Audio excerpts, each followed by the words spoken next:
Welcome, everyone. This is your friend, the DN What If, here with another exciting fanfiction. Today, we're diving into the story of What If Deku Developed a Puppeteer Quirk? If you enjoy this video, don't forget to hit that like button and subscribe for more fanfiction content just like this. Now, let's get started with the fanfic. Ever since he could remember, dolls were something Izuku was fascinated by.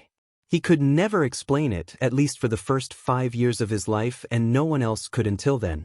The way they reflected life as closely as possible, some in their appearance, some in their movements, but what the child then loved most about them was how, at certain angles, you could almost tell they were alive. Of course, they never are. Just wood and plastic shells, and even then there was nothing to fill them, at least until he got his quirk. Before then, however, Izuku always wanted them, and despite how weird she thought it was, Inko would give him what he wanted. After all, it was harmless, wasn't it? At least it should be harmless, but ask Izuku's father, Hizashi, and you'd get a different answer. He hated the dolls. Maybe it was because it was considered girly, or maybe it's because he thought it made the boy soft. But whether it was or not didn't excuse how violent he'd get when he'd find Izuku with one.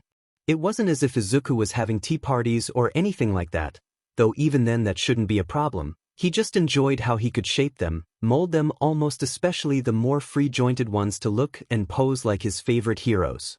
Endeavor, Ectoplasm, Gang Orca, All Might. Anytime one of those heroes made the news, especially All Might, he would pose his dolls like them, move like them, as if he was fighting the same villains from their perspective. It was what every kid did, and yes, there were action figures, but they never gave the fluidity of movement like a puppet or doll did. When he made them act like heroes, he wanted it to be exact, and when they couldn't, it was like he was restrained.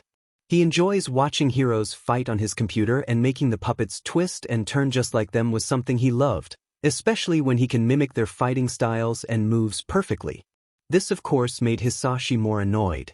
While he would bash tables and shout, he'd never hit. Maybe it was because he didn't have the courage to hit his own child, though in hindsight, it was likely because of the fear of any bruises Izuku got being used against him. There were times he came close, though. A harsh grasp on his arm, dragging him out of his room down to Inko, where the two would shout at each other for what felt like forever, the two parents practically pulling their child apart to get them out of the other's hands. Izuku hated shouting. He hated arguing. He learned to just be quiet when Hizashi was around, and that was often. He didn't want to say or do anything that might get his dolls taken away again or push the man to finally hit him, so he learned to just hide it. But it wasn't just him he hid his favorite thing from. Kaken always made fun of him for liking dolls for the same reason Hizashi hated it. It was annoying, the jeering, the insults, and especially when his precious friends get taken from him. He'd give them back, but it wasn't out of kindness, more due to Aunt Misuki forcing him to give them back. Even then, it seemed that the only person in Izuku's small world that didn't shout at him, hurt him, or insult him for his interest was his mother. Inko hadn't originally planned to love Izuku as much as she did, though she would never admit that. When she married Hizashi, she knew who he was, the leader of an organized crime group called the Dragon's Roar. She knew how ruthless the man she fell in love with could be, and when she became betrothed to him, she knew that whatever child she had would follow in his footsteps. She knew that whoever she was going to mother into this world would forever be the child of a mafia boss, and all the pros and cons with it. She accepted it, she really did, until she finally met that child and her whole world came apart. He looked almost nothing like his father besides the freckles and the fluffy hair. It was almost unbelievable if it wasn't for the DNA test Hizashi insisted. Inko took it for him. She did a lot of questionable things for him, and in retrospect that should have told her that you can't have a happy life with a man like that, but what can she say? Love can turn people blind, especially if you were estranged from a loveless family. When she had Izuku and watched the boy grow up to be so kind, so gentle just like her, she knew he couldn't follow in Hizashi's footsteps. The thought got worse when she watched what should be the time for a child to be, well, childish, instead be about tiptoeing around the house and never talking when it was anyone other than her, Mitsuki or Masaru. Even around her nephew, Izuku always kept quiet as a mouse. And who could blame him? Hizashi had gotten scarier over the years, and it was making her have second thoughts about everything. Except Izuku, never about Izuku. She didn't even know why he was upset. She knew he had old-fashioned values, but she thought he'd be able to change for his son. And even then it wasn't as if it was only Izuku. It wasn't as if she couldn't have another child, even though she would likely get just as attached. So watching this change in Hizashi, the same Hizashi who was so charming and loving when they first met, it all started to come to a head on that day. Izuku was in his room, playing in silence with the newest doll. Inko snuck past Hizashi. It was made of plastic and looked like a butler, suit and all. The boy had his computer on, showing him All Might's latest fight where he took down a villain whose quirk made him look like a giant bull. He was pausing the video constantly, reposing the doll to match the hero's movements, frame by frame, when he got frustrated over a particular move that was too blurry to follow along with exactly. "Is that a Texas smash or a Nebraska smash?" the boy whispered to himself. He reposed the doll for both, and while they were mostly the same, the angle on the arm was different. "It doesn't look like his arm is spinning, but then there's still the wind blast," he muttered more, getting annoyed when he couldn't figure out how to have the move mimicked exactly. "If only you could move on your own." The boy's fingers clamped down on the arm of the figure once more and continued to pull the limb into the right place, always over or under calculating just how far it was. And just when he got it right, "Izuku!" Hizashi shouted from the stairs as he climbed them. The child snapped out of his state of focus and hurried to hide the doll, straightening it out and running to put it away, but he was too slow. Hizashi opened the door and looked in to see Izuku tucking the mini butler behind his dresser, earning the burning ire of his father. "Give that here," he yelled, storming over and grabbing Izuku's arm. He yanked him to the side whilst he grasped for the doll, almost knocking over the dresser as he did. He had the poor doll in his hands, nearly crushing it. Izuku almost crashed onto the floor but was held up only by Hizashi's painful grip on his forearm. As soon as the man got a look at the doll in his hands, his neck snapped to face his son, his face twisted in anger and frustration. "What did I tell you about playing with these things?" He pulled on his arm slightly, lifting Izuku up and no doubt leaving bruises that'd have to be hidden later. Izuku said nothing, just looked down and fought violently the urge to cry out, a burning sensation in the back of his throat where the cry was caught. Hizashi glared down at the child, growing more angry with every second. There was no response. He dragged the child out of the room, stumbling but not allowed to stop even when he was bashing against the wooden railing down the stairs. Izuku kept deathly quiet, even through the stinging pain, not wanting to upset him even more. Inko was at the foot of the steps and reached for her son to try and pull him away, but this time Hizashi has had enough of this back and forth. He punched her with the hand holding the doll, sending her stumbling, catching the wall with her hands to keep herself up. The yelp was even louder than his footsteps as Hizashi kept going until he reached the kitchen. There, still holding Izuku, he took out a hammer from the cabinet they kept their tools and pulled them both to the dinner table. Izuku hated this. He really hated this. He just wanted this to stop. He always hated when Hizashi got angry, and now he was twice as scared when he saw Mama get hit. He was scared it would happen to him. How badly it would hurt if he used that hammer. At the dinner table, Hizashi threw the doll down and forced Izuku to watch as he, with fury and rage in his eyes, winded up to swing down on it. "If I catch you with these things again, Izuku, this is what'll happen to you." And he swung hard and fast, causing the boy to squeak and shut his eyes and desperately think about anything but right now. He thought of All Might coming in and saving him and his mother. He thought of him beating Hizashi to a pulp. He thought of how he would do it, what moves he would need to do. Surely he would need to do 100 Detroit smashes to stop him. The loud bang of a hammer came down again and again, surely crushing the doll to bits, but the boy didn't want to look because of Hizashi's threat. He didn't want to imagine that doll being him or Mama. 3 bashes in, Hizashi sounded more and more frustrated before a confused sound wormed its way out of his mouth. "What?" he uttered, then a yell as his grasp on Izuku fell. "Get off me!" Izuku opened his eyes fast. Did All Might really come? He immediately turned to his father, who was grasping at his face where the doll was now clinging onto, punching the bridge of his nose over and over again, just like how Izuku would imagine All Might would. Hizashi stumbled back, dropping the hammer and grabbing the doll to try and pry it off, all the while Izuku watched in awe. After what felt like a minute of struggling, the doll was finally off and was thrown to the floor. The doll stood up, ready to keep fighting as it crouched down just like All Might and leapt up, its light body launching and delivering a perfect miniature Texas smash to Hisashi's face, shattering the doll's arm and sending him stumbling back a couple steps to the floor. The doll landed back on the floor, still in a fighting stance for a moment before collapsing to the ground. Inanimate and missing an arm, a clear liquid leaking from its stump. Izuku just stared at the doll, eyes still wide and mouth slightly open. Hizashi scrambled up, bruised nose and hands scraped from crashing on the floor. They both kept their eyes on the doll along with Inko, who just now joined them. They were expecting it to come back up and fight more, but it just laid there, silent. The moment lasted for a couple seconds before the sounds of crashing was heard as both adults turned to see Izuku collapsing face first into the floor, his world spinning and dizzying, a painfully loud ringing in his ears that ended with him blacking out entirely. Izuku slowly opened his eyes to find himself in a hospital room in the children's ward. It made him panic for a moment when he couldn't see anyone until his vision focused and could see Inko draped over his bed, eyes closed and sleeping. He had an 4 drip in his arm as well as a monitor with numbers the boy could never guess what for. Despite this though, he felt alright. Inko stirred awake when Izuku shifted his legs and the mother burst into tears as she wrapped her around her son and looked him over to see how he was. All the while apologies spilled from her mouth. "I'm sorry Izuku, I'm sorry baby," she sobbed. "I'll make this right. I promise I'll make this right." She was crying so much that Izuku cried too. Her face had a bandage where she was punched all because he couldn't keep quiet about what he wanted. He couldn't just listen to Hizashi and be obedient even when he really had nothing else he wanted to do besides watching hero fights all day. "I'll leave him. I promise I'll leave him and we never have to worry about anything again," she vowed, and he understood. She's talking about not going back to Hizashi. But will they really be fine if they do this?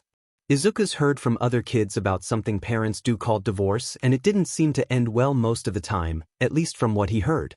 But she seemed so sure and determined then it had to be a good thing, right? From what he heard, the problem with divorce is watching your parents come apart, but Izuku is fine with that as long as he can stay with Mama. As long as he's with her, and not Hizashi, he won't have to sneak around, behind his back, anymore. "Excuse me? Mrs. Midoriya?" Both Izuku and Inko turned to see a doctor had come into the ward and stepped up to them, closing the curtains to get some privacy in the room. Inko brushed the tears out of her eyes but didn't leave Izuku's side, holding his hand tightly but in a good way to the boy. "Dr. Hino, is Izuku all right?" Inko asked urgently. The doctor in question was a tall and spindly woman with red skin that made her look really sunburnt. Her face had a neutral expression, clearly keeping professional so as not to concern or promise anything to them with a smile. "Just, for the most part he is fine. He had only experienced quirk exhaustion," she explained, still keeping the expressionless face she had before. "Exhaustion?" Inko questioned. "Just, we've already informed your husband over the phone, but it seems Izuku's quirk has manifested," she elaborated. Hizashi had to leave because of some work commitments but clearly wanted to stay, both for what Inko had also assumed about Izuku's quirk manifesting but also the fear of the bruises on Izuku's arm being noticed. Fortunately for him on the latter, it wasn't. Izuku's quirk seems to allow him to control inanimate objects like their puppets by injecting them with his spinal fluid through his fingers. "We aren't sure of the limit, but one limit we are sure of is the duration is the more fluid inside them, the longer he can control them," she explained more. "When he uses his quirk it starts to drain his own spinal fluid, most likely in whatever use it is used for. This would normally be extremely detrimental, but it appears that a mutation in Izuku's spine allows him to regenerate this fluid faster than normal." Inko nodded along with the explanation whilst Izuku couldn't help but be enraptured by it. He has a quirk. And a powerful one, he thinks. After all, he hurt Hizashi, didn't he? Izuku looked down at his hands. They had certainly changed slightly. It was hard to notice at first, but there were tiny hairs on the tips of his fingers that seemed to be where the fluid gets pumped out. Ideas began to run through him as he thought more about his new quirk, but they were put on pause as the doctor revealed more. The doctor continued to explain his quirk more from what he imagined was from another doctor with a quirk that reads other quirks. Apparently the puppet object cannot act on its own and needs constant input from the user to work, input that can be done remotely. What that meant though needed to be explored. The more the doctor explained, the more excited Izuku got and the more scared Inko got. Izuku could make his dolls move how he wanted without having to shift them bit by bit. He could just imagine what he wanted and they'd match what he thought. He could clearly make them fight as well, and with this he could surely be a hero, can't he? Maybe even one as good as Kaken. Inko was panicking in her mind. According to the quirk analysis, Izuku's limit was going to get stronger as he got older, allowing him more and more control. This quirk is powerful. Very powerful. And Hizashi has likely noticed it. A small doll was able to punch a grown man and send him stumbling back. Imagine if something human-sized did that? Or something even bigger. He wasn't going to let Izuku go, even if she divorced him. He wasn't going to let him go and maybe even hurt her to get him. She's already seen him do that. He could easily make her disappear and take Izuku all for himself. All of her second guesses from before had become assurances that she needed to get them as far away from Hizashi as she could, and fast too. As if her greatest fear was realized, the doctor mentioned that Hizashi said he would arrive soon, meaning she didn't have long to come up with a plan. Not only that, but Izuku was apparently well enough to be discharged, so there was no hiding in the hospital. Once the doctor left, a nurse came in to help them remove the tubing and monitors. Inko then filed out the paperwork to take Izuku out of the hospital and rushed to the nearest hotel she could find to hide in. Once they got a hotel room, Inko left Izuku there whilst she used a payphone to call the police. "Hello, Mizudafu Police Department?" the voice on the other end asked. Hello? I need to talk to a detective, anyone. I need to," she paused, rethinking whether or not she was really going to risk this. If she were to stay, the one with the biggest risk was Izuku, but if she did this, Hizashi was going to want to kill her for going against him. The only way she can avoid that is if... "Need what, ma'am?" the voice on the other end sounded. Yes, sorry. I need my son and I to be protected. I have information on the dragon's roar and we need protection from my husband," she continued, voice shaky but determined. "All right, ma'am, we'll redirect you to a detective on that case." The connection stuttered for a few seconds before a different voice picked it up. Tsukachi had a pretty good day, all things considered. Between having to deal with criminal gangs, villains and general emergencies, he was normally swamped with work to the point he was tempted to have an 4-drip filled with caffeine in him, but right now things were calm. He just wrapped up a case involving a drag bust and was still feeling the high of justice served when he got a call saying that there was someone reaching out to him about the Dragon's Roar needing witness protection. The Dragon's Roar was one of the most massive criminal organizations in Tokyo, mostly due to the absurd amount of members and reach the organization has. Taking them down was like fighting an actual dragon, or maybe more of a hydra, given no matter how many operations they shut down, there's just more and more. They mostly dealt with drags, both the narcotic kind and trigger. Their structure was very loose, and communication between the higher-ups and the grunts was even looser, making any kind of progress on stopping them difficult. The only unifying factor between them all were the mandatory tattoos of a Western dragon all members needed to get to show they are a part of them. Naturally, the Dragon's Roar case has mostly been one where lucky breaks were needed to get any true progress outside of stomping out their latest expansion. This came mostly in informants or accidents where a higher-up just so happened to be present during a bust. But no matter how many dragons they cut down, they found nothing about the real upper crust in their organization. So naturally he took the call immediately, grabbing a notepad and pen to write down what he got. "Hello," he asked on the phone. "My name is Detective Tsukachi. I was told you had some important information on the Dragon's Roar?" "Yes," the voice on the other end said. It was the shaky voice of a woman, who was clearly nervous about talking. "I have crucial information on the Dragon's Roar, but I need help." "Of course. Are you in any immediate danger?" he questioned, keeping calm so as not to scare the caller. "Yes, my husband, if he finds out I'm doing this," she paused. "We need to be protected. I can't say more until we're safe." "Can you at least tell me your name and who you are and who else is with you?" he instructed. "Inko Midoriya. I'm at the Fujikawa Hotel in Mizudafu with my son. My husband is going to arrive here any minute."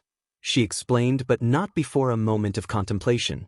All right, Midoriya, we'll send someone there now. Are you staying in a room there? Yes.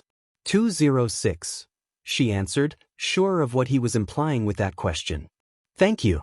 Please go to your room and stay there until someone reaches you, he instructed further, hearing Inko's voice get more relaxed but still stressed. All right. He's really dangerous, she warned before hanging up the payphone. Immediately Tsukachi checked the time. It was almost 10, meaning that he would be starting work around now. After making sure everything was written down, he grabbed his own phone and called the hero who was likely closest to the hotel right now. Aizawa. Tsukachi called. The night just started, Tsukachi. What is it? The bland voice on the other end groaned. We have someone in need of witness protection, something about the dragon's roar. From what I can tell, it's urgent, the detective explained. Where is it? Aizawa questioned, much more attentively now that the word urgent was mentioned. Fujikawa Hotel. Room 206. I'm heading there myself, he answered, grabbing his beige coat and fedora and heading out the door. Do you think this has something to do with someone important in the dragon's roar? Aizawa guessed. Yes.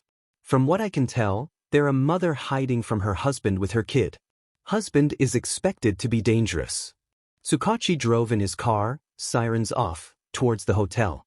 Despite the lack of emergency, though, he still drove fast, going over the speed limit once or twice. Thankfully it was late, so the streets were more empty than usual. Unfortunately it didn't matter. Once he arrived, the hotel was engulfed in flames. As soon as the burning hotel came into view, Tsukachi wasted no time at all calling emergency services. The fire seemed focused on the second floor where Inko and her child should be. Dread filled him as he looked around, hoping to see someone with a child amongst the evacuated crowds, but there were no children amongst them. Is anyone here, Inko Midoriya? He shouted, catching everyone's attention, but no one responded to his question, just making things more tense for the man. The next thing Tsukachi did was call Aizawa again, hoping they were with him. The call picked up quickly. Tsukachi. Have you reached the hotel? He spoke loudly, the fire crackling like a storm. Yes. I'm inside, but the fire's getting worse, he coughed, the smoke making it hard to breathe. I found someone. A woman, I think, burnt outside of 206. Fear and stress poured through the phone. Is she still alive? I don't think so. I checked the room and couldn't find a child anywhere. I'm coming out now, he spoke in fragments, clearly being as succinct as possible so as he could hold his breath more. Tsukachi could see as the underground hero Eraserhead climbed out of the side of the hotel, carrying a black charred body in his arms. The ambulances had just arrived and he hopped down to deliver her to them. There was no way she was still alive. Her skin was practically charcoal and you couldn't even see her eyes. Indeed, the paramedics on site confirmed her death, and the sick feeling in Tsukachi's gut got worse when he knew there had to be a child somewhere in there as well. Another minute went by before some more heroes arrived. The water hoses were here and they both fought to put out the fires whilst everyone was moved away from the hotel. Eventually the flames were tamed, but not before some parts of the building collapsed due to the damage. Once it was declared safe, the building was checked. Every cupboard, every closet, and every room, but there was no sign of a child anywhere. Just ash and the smell of burnt flesh. Tragically, it seemed they were too late. Where are we going, Mama? Izuku asked, looking up at his mother who was gently pulling him along by his hand. They just left the hospital and the whole time the boy was feeling both happy and scared. He just found out he had a quirk. One that seemed to be pretty strong from what he could guess, but for some reason Mama didn't seem to think so. Her face kept smiling, but Izuku wasn't stupid. He knew there was something wrong and it had to be because of Hizashi. We're going on a trip, Izuku, she answered, trying her best to not reveal how scared she really was. Where? He asked innocently. Somewhere far away where we don't have to worry about your father anymore. She promised, and it was a good promise. Izuku's fear was pushed back. They were going to leave Hizashi forever? The boy quietly smiled at the idea, even though he shouldn't. A child shouldn't be happy to learn they're getting away from their father, but his father was Hizashi, and surely that was a good excuse. Mama seemed alright with it, so he should be too. He was pulled along until they reached a small hotel with a few floors. Mama and him went up an elevator until they reached a room where Izuku was put in. "Sweetie, stay here and don't open this door for anyone except for me, okay?" she asked gently. He nodded along and watched Mama leave him alone in the room. It was fun. There were 2 beds, a TV and a window, except Mama said not to open the curtains. He looked around and opened every drawer and cupboard to see what there was and found some bottles of water he drank from. It seemed his quirk made him slightly more thirsty, or maybe he didn't get enough of those fluids from that tube in the hospital. There were some snacks in a cupboard too, but a sign said he needs to talk to the people downstairs about it, so he'll wait for Mama to come back first. Once he was fully settled, he sat down on the bed and thought about his quirk. How cool was it that he can puppet objects? It must be because of Mama's telekinesis that lets her pull objects to her, or at least a part of his quirk comes from there, but thinking like that makes him sad because of the other side of the coin with Hizashi. But if Mama's promise comes true, he'll never have to think about him again, which he definitely wants. Taking out a pen from Mama's bag, Izuku found a pamphlet for the hotel and wrote down what the doctor said about his quirk. It had no name yet as it was just identified and needed to be registered, so until then he thought of all kinds of cool names it could be. Puppeteer was the obvious one, but that felt a bit too manipulative for Izuku. Doll creation sounded a bit misleading. He didn't create the dolls, he controlled them, but then calling it doll control felt like he could only control dolls, which was further from the truth. So many names, but they keep sounding like I control people or the wrong thing. Quirk names were exact and explained most of what the quirk was in 1 to 3 words. Like explosion or black hole. But his quirk was so difficult to explain, except of course using words like manipulate or puppet. Let's shelf the name for now and think about something else, is what the boy decided. He then flipped the page and started writing down questions he had about his quirk and how it worked. He lost cerebrospinal fluid, was it? He doesn't know how to spell that, so he tried his best to sound out the word in writing. So he lost that fluid, but he could get more back fast? Does that mean people normally get theirs back slowly? Well, that's important to know. What happens if he runs out of that fluid? Does he go to sleep like he did the first time, or was that a coincidence? He needed to find out. Izuku looked around the room for anything and picked up an empty water bottle and held it in his hands. Grasping it, he could feel the near-invisible bristles on his fingers brush against the plastic and almost latch on. They didn't produce anything though, so Izuku closed his eyes and let whatever came to him come. As soon as he did, he opened his eyes to see a clear fluid be poured into the clear bottle from his hands. Is this the fluid in his spine? He stopped immediately and watched the liquid slosh around before it stretched out like a moss and covered the inside of the bottle. Wow, he whispered and set the bottle down and focused on making it move. He imagined it rolling, the fluid forcing it along like someone doing a roll would. Heroes needed to do them when they jumped from very high, so the boy focused on that motion overlapping with the bottle. After trying for a moment, the bottle moved slightly and he could feel it shift on its own, but he suddenly got dizzier. He stopped, not wanting to pass out again, and watched the fluid stop coating the bottle and pool at its bottom, inactive. He was still dizzy though for some reason. He felt he could still control it, he feels, but he could also sense that the rolling jostled the fluid a bit and now the connection was weaker. Maybe the fluid is a part of him and when it gets ruffled it gets hurt? The doll that punched Hizashi collapsed after its arm broke and fluids poured out of it. Maybe it's like blood. There were so many theories running through his little mind and he couldn't wait to find them all out, but before he could, he heard Mama outside the room. He tucked the bottle away so as not to worry her and waited until she entered the room. But as he sat there, he heard Mama gasp and open the door quickly to shut behind her. Mama turned to him and shouted at Izuku to hide, and he listened, immediately crawling under the bed because he knew there's only one reason he would need to hide. She stood by the door and held it before Hizashi started banging against it, shouting her name. "Open the door, Inko. Open it right now," he demanded, hitting the door hard enough to shake it, and Mama. "Open it or I'll burn it down." "No. I've called the police and they're almost here," she yelled back. "You little rat. Open this door right now," he roared, not caring about who heard him. The bangs had become kicks and the door was starting to crack at the handle. Mama kept holding it shut whilst Izuku curled up more under the bed. He hoped once more for someone to save them, for anyone to save them. The kicking stopped and for a moment Izuku thought that maybe his wish came true again, but it didn't. The door blew open with a burst of flames and filled the room with a wave of fire. Izuku sealed his eyes shut and held himself as the sounds of Inko screaming in pain filled the room as fire spread fast along her as she fell to the ground.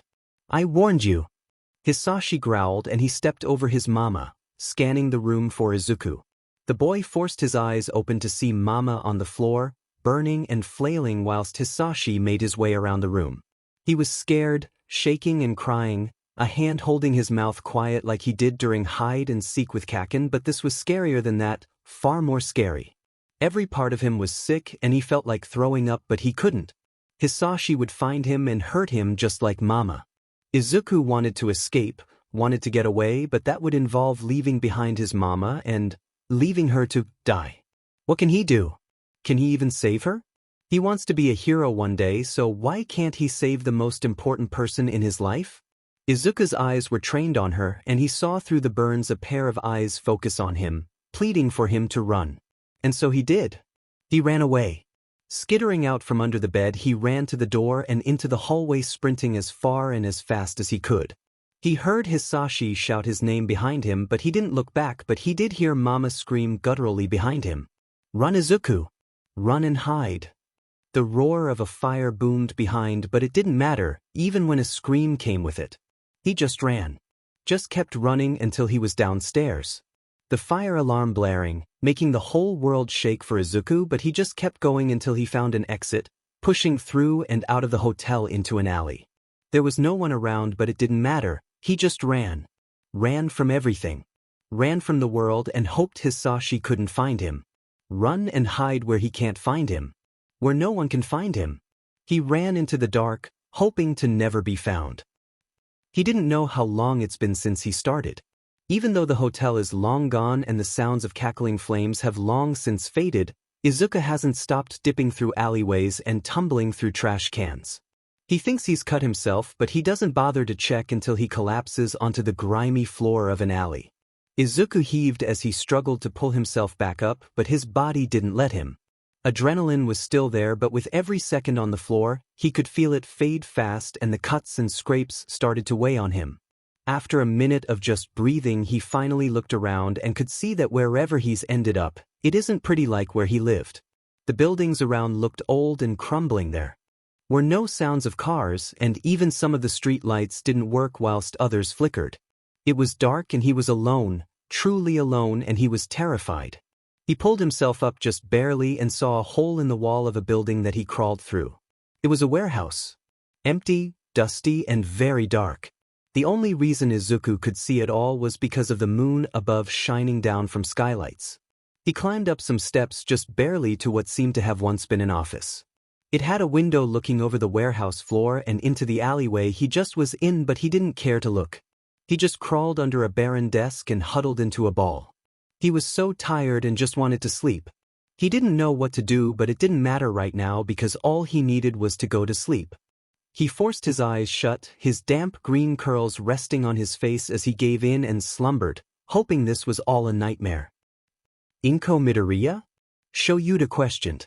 That was the name she gave me. We're still looking into her and hoping to get something soon. Tsukachi answered. The two were at the police station, going over the paperwork and the details of the burning hotel last night. In the end, they weren't able to find out who caused the fire, nor did they find the child who was supposed to be there. Thankfully, no one else was hurt, but it was still a failure all around and it was hitting the detective and hero hard. According to the receptionist, the two entered around 9:30 minutes before Midoriya called me. Tsukachi explained. The fire was noticed around 9:45, so there was only about 15 minutes between the call ending and whoever Midoriya's husband was attacking her. Is it confirmed it was him? Shoyuta queried, wanting to make sure the facts were straight. No, but the cameras caught a man in front of Midoriya's room, as well as the kid running from the hotel, the detective elaborated. The footage they saw showed a fluffy-haired man breathing fire to break the door down. He goes into the room for a few minutes before a boy comes rushing out with a face that makes Shuta's heart drop. The worst was when the man stepped out of the room ready to chase, only for the burning Inko to grab onto his leg, giving the kid a chance to get away. Of course the man turned around and finished the woman off with a blast of fire from his mouth, turning her into that scorched husk the pro-hero carried not too long ago. We don't know where the kid went? Shoyuta asked, trying to not think too much about it. No. Nothing. Once he leaves the hotel, he dives into alleys, so we have a few patrols out in the direction he ran, hoping they find him. Tsukachi replied. This kid's going to need some serious therapy. Now he's out there all alone though, Shoyuta thought. Muzutafu can be a dangerous place, especially in the direction he ran off to. He just hopes at least whoever the villain in the footage was hasn't already gotten to him. Is that everything we've got? No, actually, Tsukachi started. We found this in the room. It was one of the few things to survive. He showed an image of a water bottle with some water inside. It had some dirt and soot on it, but besides that it appeared unremarkable. Shoyuta gave a look to the detective, clearly expecting him to explain further. It contains spinal fluid, he says frankly. Spinal fluid? Shoyuta replied back. Yes. We're testing it now to see if we can find a match for anyone, but that might take a while. Tsukachi added. Any ideas where it could be from? Shoyuta asked, pretty sure what the answers were going to be. None. Only thing it could be is the work of a quirk. Tsukachi theorized. Shoyuta slinked back in his chair, resting his eyes.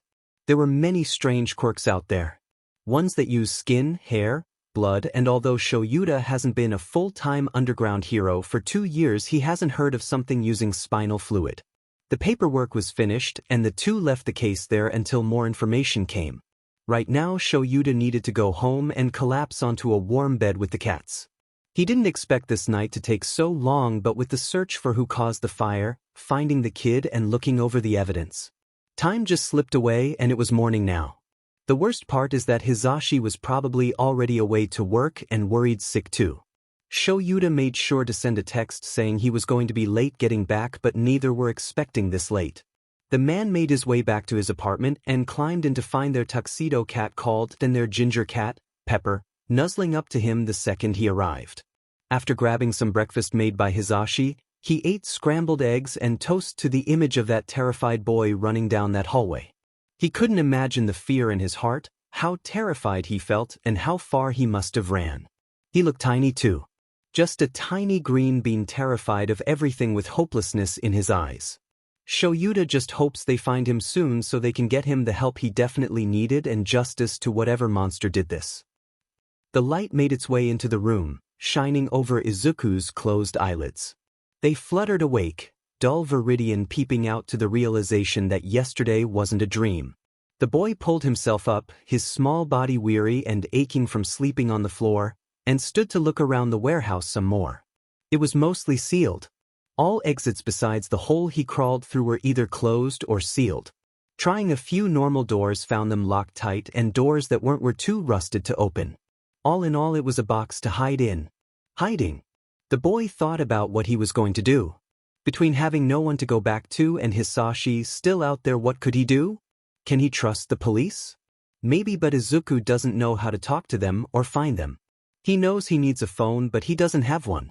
Run, Izuku. Run and hide. The final words of his mother ran through his mind. Maybe she meant not just Hizashi but everyone. Izuku once overheard Hizashi call someone about bribes. He knew they were bad and it involved making the police or heroes do something illegal. What if Izuku goes to the police and they give him to Hizashi? But that shouldn't be reason enough. Surely the odds that he came across someone like that was rare. But the more he thought about it, the more he felt afraid of that possibility coming true. It wasn't just that though, but what about after? What if the pro-heroes don't catch Hizashi and he finds Izuku like he found Mama and him? There were so many things that could go wrong. But here there were 4 walls, a roof, and most of all, no one should know he's here. It makes sense to just hide and be on his own. It wasn't that different from before, though he would like somewhere softer to sleep.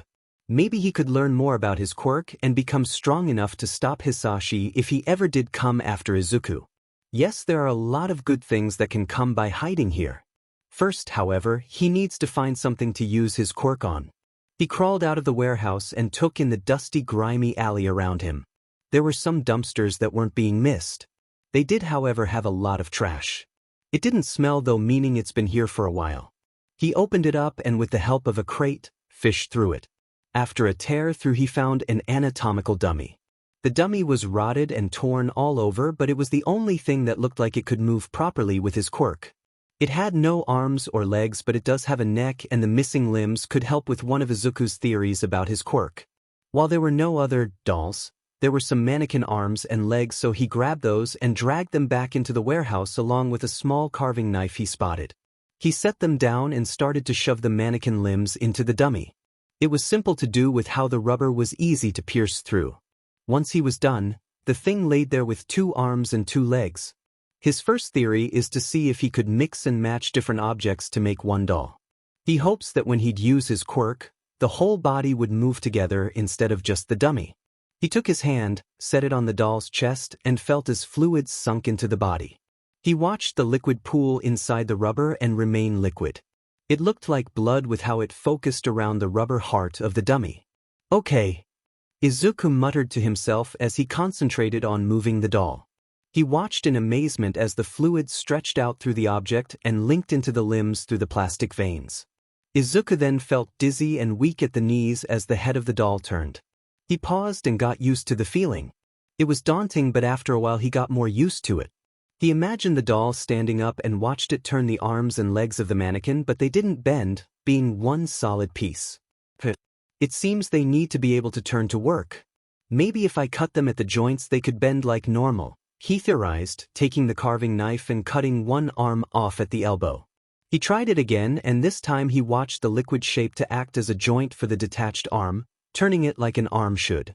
Izuku's eyes gleamed as he watched his creation move and immediately got to work with the other limbs, slicing them off and even the hands and feet for extra flexibility. He commanded the doll once more to stand up, and after some awkward twisting it stood shakily on 2 legs, spinal fluid dripping out of the joints and some tears in the dummy. He managed to move it a few steps before an arm loses too much of its fluid and falls off, causing liquid to gush from the stump and collapsing the doll. Izuku, however, did not collapse. He was dizzy and his world was spinning, but he did not fall unconscious. He stood up though, and a rushing headache came over him, forcing him back down and waiting a few minutes before trying again. He stumbled over to the doll and moved the pieces back together. "I need tape to cover those holes and the joints," thought Izuku. The liquid was like blood, and every open part was a wound that would bleed. If he wanted to not get more headaches, then he'd need to limit how much blood was lost. Speaking of, it seemed that he got some more understanding on how his quirk works. When he collapsed, it wasn't because of control, it was because of the recent loss of spinal fluid from activating his quirk.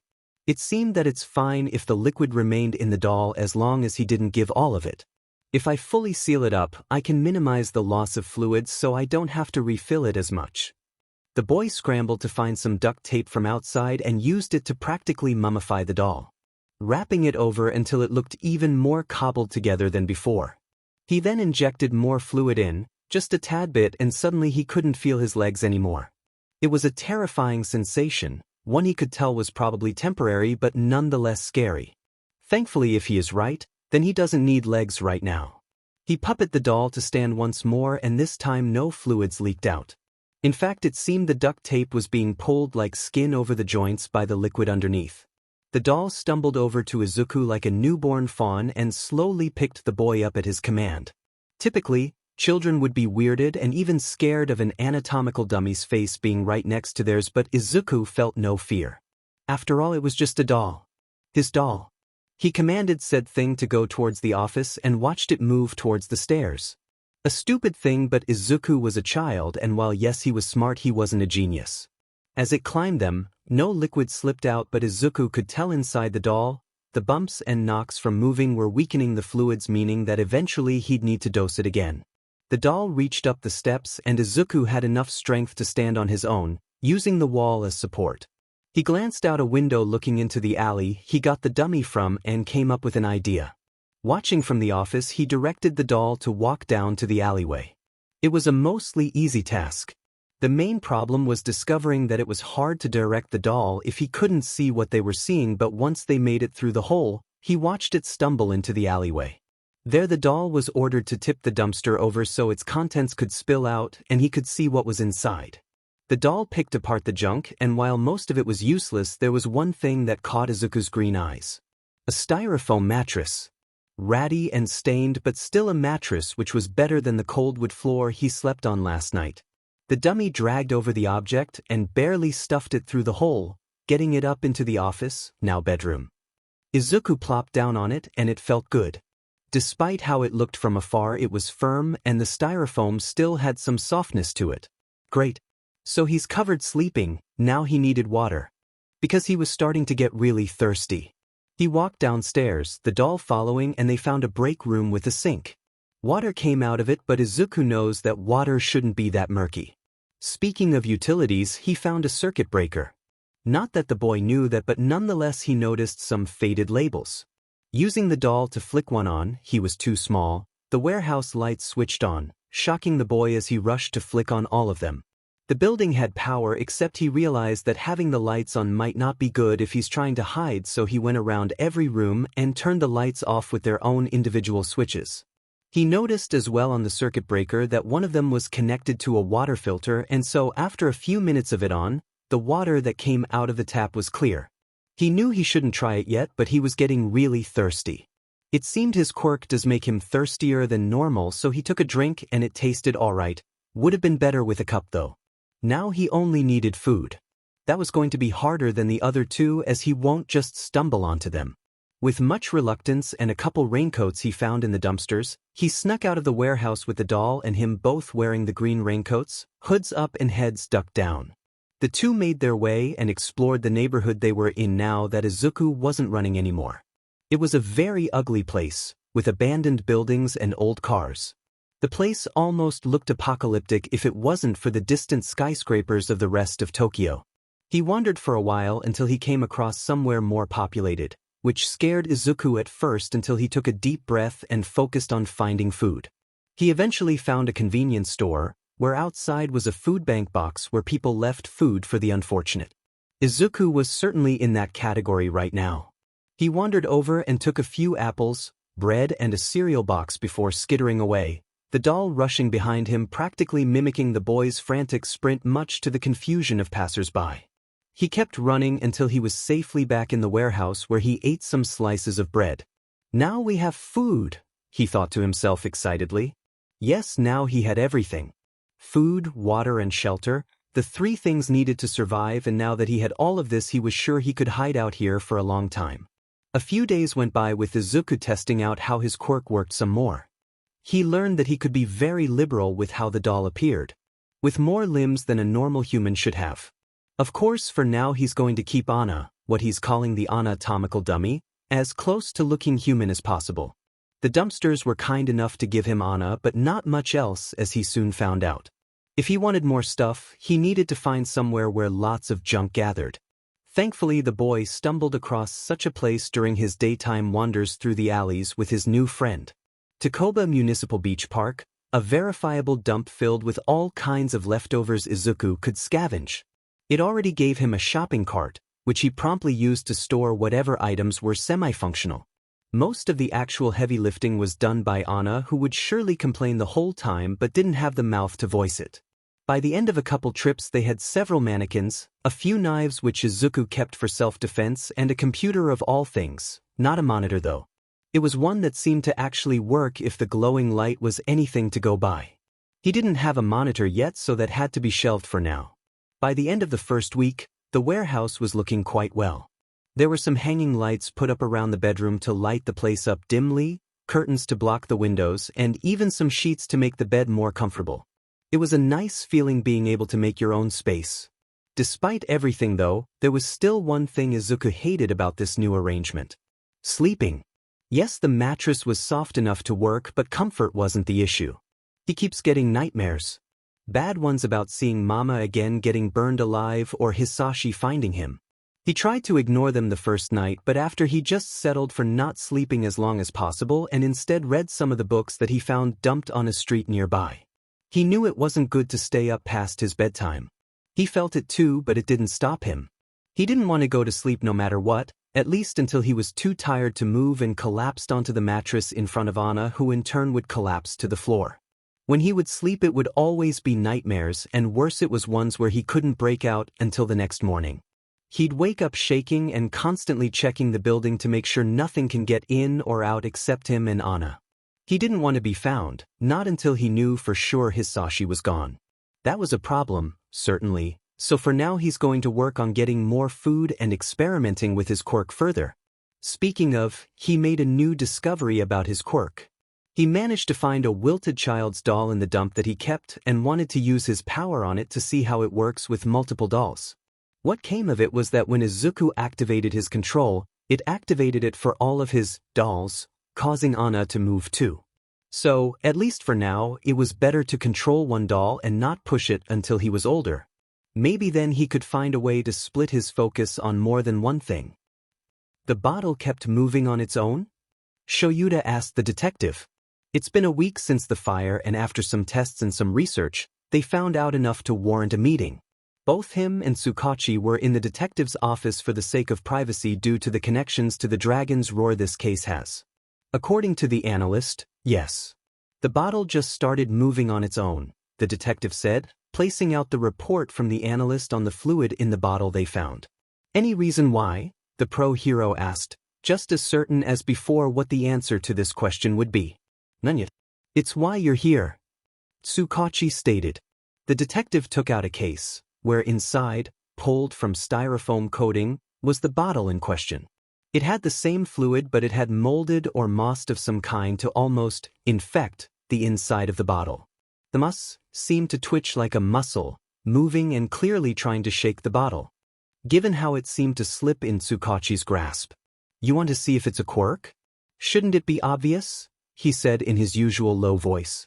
We just need to be sure, the detective assured. With that, the pro-hero's shoulder-length black hair floated up from its usual messy droop as his eyes glared red. In an instant it happened. The moss in the bottle flopped back to become liquid again and inanimate. Tsukachi set it down and they watched as it was now just an unmoving water bottle. Shoyuta then dropped his quirk and in a near instant, the water activated and enveloped the bottle once more, causing it to tip over and roll around unpredictably. Tsukachi immediately grabbed it and put it back inside the case it was brought safely in. Shoyuta raised an eyebrow at that case, wondering why it needed the cushioning. What's with the padding? Whenever the bottle rolls or bashes into something, the cells in the spinal fluid die, so we've been trying to preserve as much of it as possible, the detective explained as he gently set the case down. Whose spine did it come from? The hero asked. Izuku Midoriya is who we believe it belongs to. He is the only son of Inko and Hizashi Midoriya. Tsukachi elaborated. I'm guessing Hizashi is the husband that the victim had mentioned. Shoyuta assumed, not that it wasn't easy. He is, and his description matches the man in the security footage. We haven't been able to locate him though, and their residence is deserted, the detective clarified. Shoyuta took a look through some files on the table relating to the man. On the surface, everything looked all right. The documents, birth certificate, license, all of it, but from some calls and checks, most of this was forged with exceptions such as his driver's license, which was built off the fake documents. It seemed that whoever Hizashi Midoriya was important enough to need to be hidden from the world. That made it all the more important to find him now that he's been exposed before he squirreled away again. Someone with this kind of past connected to the dragon's roar had to be someone important. But despite that threat though, Shoyuta was feeling more concerned for the boy they still haven't found. The fear that Hizashi caught him or even killed him like his mother was a fear that he had since he carried the burnt Midoriya out of the fire. He really didn't want to find a burnt child or any dead child for that matter. He had enough problems sleeping. And what about the kid? Anything there? He asked, hoping for something. No, but we're going to release an inquiry to the public if anyone has seen him. Hopefully he's still out there, Tsukachi stated. Meanwhile, there's a few people we need to look into. Who? The Bakugo family. They live nearby, and according to one of them, they were good friends with the deceased. Anything I can do? Shoyuta offered. Not much besides cracking down more on Dragon's Roar in case we manage to stumble upon Hizashi. Tsukachi gave. The two talked more about what some newer reports on the Dragon's Roar had and where some new operations were opening up. Shoyuta took them and made his leave from the station, doing a short patrol around before settling back home for the night. Climbing back into the apartment through the living room window, he wiggled past Pepper and Dot to get into the living room where Hizashi was, watching a movie, clearly waiting for him. "Hey!" Shoyuta called as he sat down on the couch next to the blonde-haired man. "Hey, how was work?" the blonde asked tiredly, wrapping an arm around the other man. "Alright. Still haven't found that kid," Shoyuta lamented, resting into the side of his fiancée. Hizashi stroked the top of his head, knowing that he's been thinking about this a lot ever since he saw the footage of the kid running for his life. He knows despite how much he hated talking to people, he had a soft spot for children, especially those going through a rough time. "You'll find him," he reassured. "I know you will." The two kept like that for a few more minutes until the movie had ended and two went to bed. Shoyuta could only hope that wherever Izuku Midoriya was, he was safe. Today was another day to look for food, and Izuku knew where.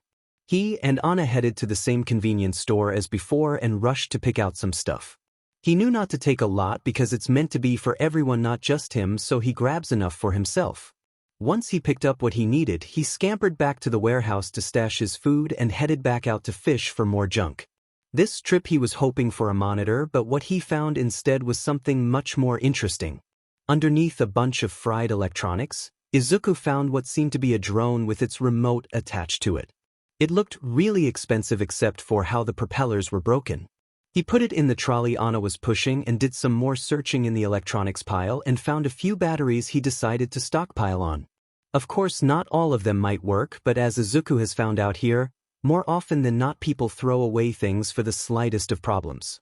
Case in point, he found a fridge that was thrown away, probably whoever owned it got a better one. It still works, even with the light intact. Truly some people were wasteful, but Izuku remembered one time a guy said on a show that one man's trash is another man's treasure, and sure enough he found lots of treasures. Bringing it all back, sure enough his hideaway was becoming more homey. He has a complete bed with a frame that was only missing a leg, a desk chair with a few cuts on it, and satellite dish. He didn't know how to use the dish, but he knew it's used to get radio waves, but it was cool, so he brought it with him. Speaking of knowledge, there was one thing Izuku missed from before besides Mama, and that was the family computer. It would have so many answers he could use right now, but until he found a monitor and somehow connected to the internet, he knew that was far from now. For now he'd settle with some old dusty books he'd find. Most of them were useless, either instruction manuals for things he didn't have or novels that only helped to distract him from sleeping, but what he did find was a few books about machines. Some computer assembly guides and some tech textbooks were useful, but only so long as you can understand the words being written. If he wanted to actually put this stuff to use, he needed to fill in the gaps he had in his reading skills. Which ultimately led him to the library, the only place he could probably get those answers. The problem was going in. Izuku liked having closed walls around him, but he didn't like it with other people. It felt suffocating and risked him being found, so how could he even approach? He couldn't just take books out. He needed a library card and he didn't have one, nor did he want to get one. He could read the books inside, but that was, again, scary. If only Anna could walk inside and do it for him, but he can't see through her eyes. It was a major drawback about his quirk to see what was going on, or he might as well be swinging around in the dark. That was when an idea popped into the mind of the little boy. He looked for the drone he got from the dump and took apart its camera. It had a wireless connection to the remote, and it had a little screen too. After carefully removing the camera, the wires and the battery holders, he checked to see if it still worked, and it did. The video quality was poor and the lens needed cleaning, but it was enough to be able to read. Izuku took his carving knife and, after apologizing to and removed one of her eyes and stuffed in the camera snugly where the socket would be. After giving the camera and the remote the fullest batteries he could find, the doll marched around the warehouse whilst Izuku hid in his bedroom, watching the doll's perspective. It was really shaky and the camera would have slipped out, but the duct tape he used kept it in place, and Anna was able to make her first walk on her own. Izuku was happy and proud of his idea. He decided to give Anna some extra batteries and practice taking them out of the camera and putting new ones in before sending the doll out on an errand.